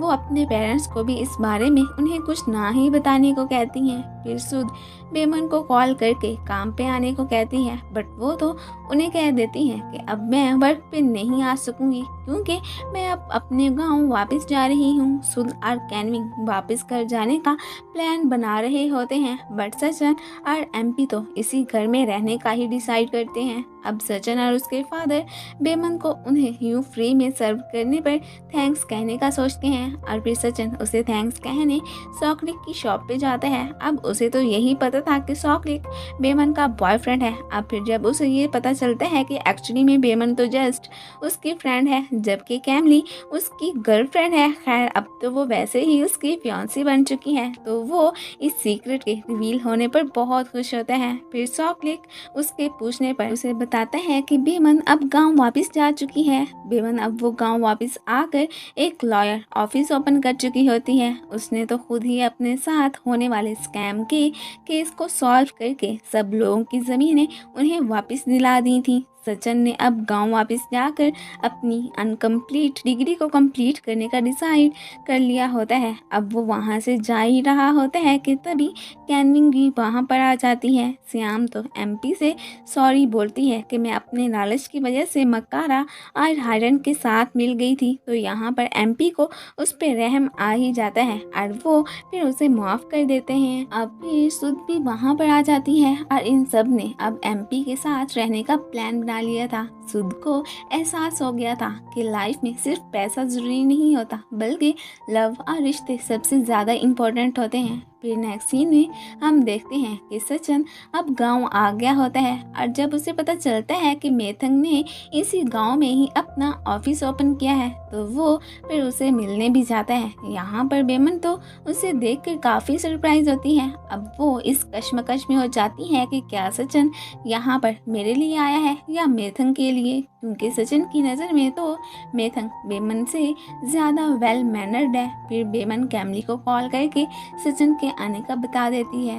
अब फिर बेमन सचिन का टेस्ट लेने का सोचती है कि एक्चुअली में उसके दिल में मेथिंग है या फिर मैं। फिर वो खुद अपने हुलिये में उससे मिलने जाती है। फिर जब सचिन खाना खा रहा होता है तो तब वो चोरी चोरी उसे मेथंग बनकर कॉल करके अपने साथ खाना खाने की ऑफर करती है। अब सचिन फिर बेमन और इसकी फैमिली के साथ खाना खाना ही मुनासिब समझता है, बट फिर बाद में मेथिंग के पास भी जाता है। अब फिर से कंफ्यूजन कि इसके दिल में आखिर जल क्या रहा है, वो अब ना सिर्फ बेमन की केयर करता था बल्कि मैथंग से भी जाकर मिला करता था। इस बात से बेमन मेंटली काफ़ी स्ट्रेस में होती है और वो फिर इस बारे में अकेले बैठकर सोचने लगती है। अब इन दोनों को एक दूसरे से बात कराने के लिए कैमली को एक आइडिया आता है। वो सचिन के पास जाकर उससे कहती है कि बेमन ट्रबल में है और यही बात वो आकर बेमन को भी कहती है। अब ये दोनों फिर एक दूसरे के पास जाने लगते हैं और एक दूसरे को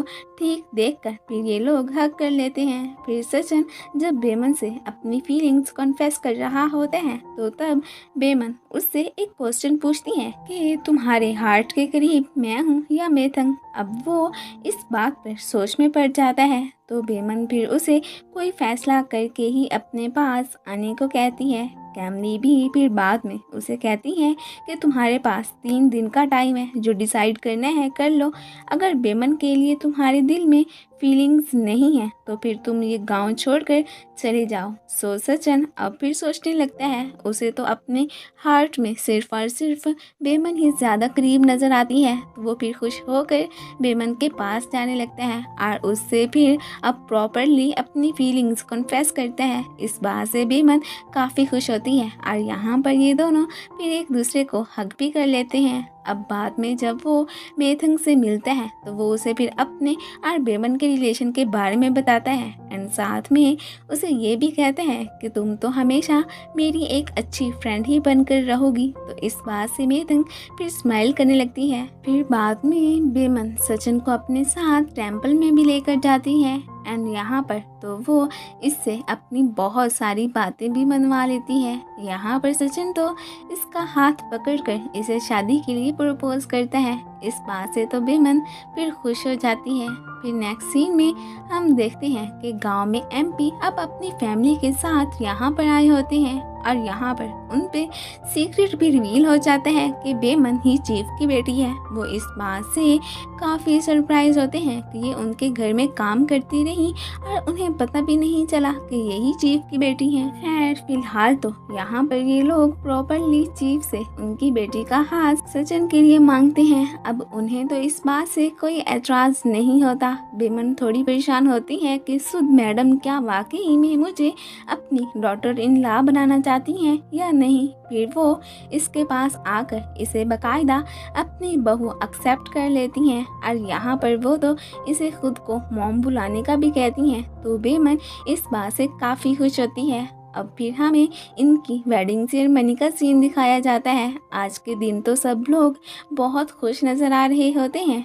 सचिन और बेमन की जोड़ी तो आज बिल्कुल परफेक्ट लग रही होती है और यहाँ पर ये लोग फिर रिंग्स पहनाने लगते हैं। तो तब कैमली फिर चुपके से सचिन की खानदानी रिंग दूसरी रिंग के साथ एक्सचेंज कर देती है और यही खानदानी रिंग ही सचिन बेमन को पहनाता है। अब ये रिंग सुध देखती है तो वो काफ़ी शॉक होती है। अब उन्हें इस बात से कोई मतलब नहीं था कि ये रिंग इन्हें कैसे मिली, बट वो तो ये रिंग बेमन को पहने देख कर काफ़ी खुश होती हैं। अब इन दोनों की शादी से पूरा विलेज ही बहुत ज़्यादा खुश होता है। अब अपनी वेडिंग के दिन सचिन और बेमन तो युद्ध की सवारी भी करते हैं और एक दूसरे के साथ में काफ़ी खुश होते हैं और फिर इसी के साथ ही इस ड्रामे की हैप्पी एंडिंग हो जाती है। Thanks for watching guys. आप लोगों को ये सीरीज कैसी लगी मुझे कमेंट्स में ज़रूर बताइएगा। थैंक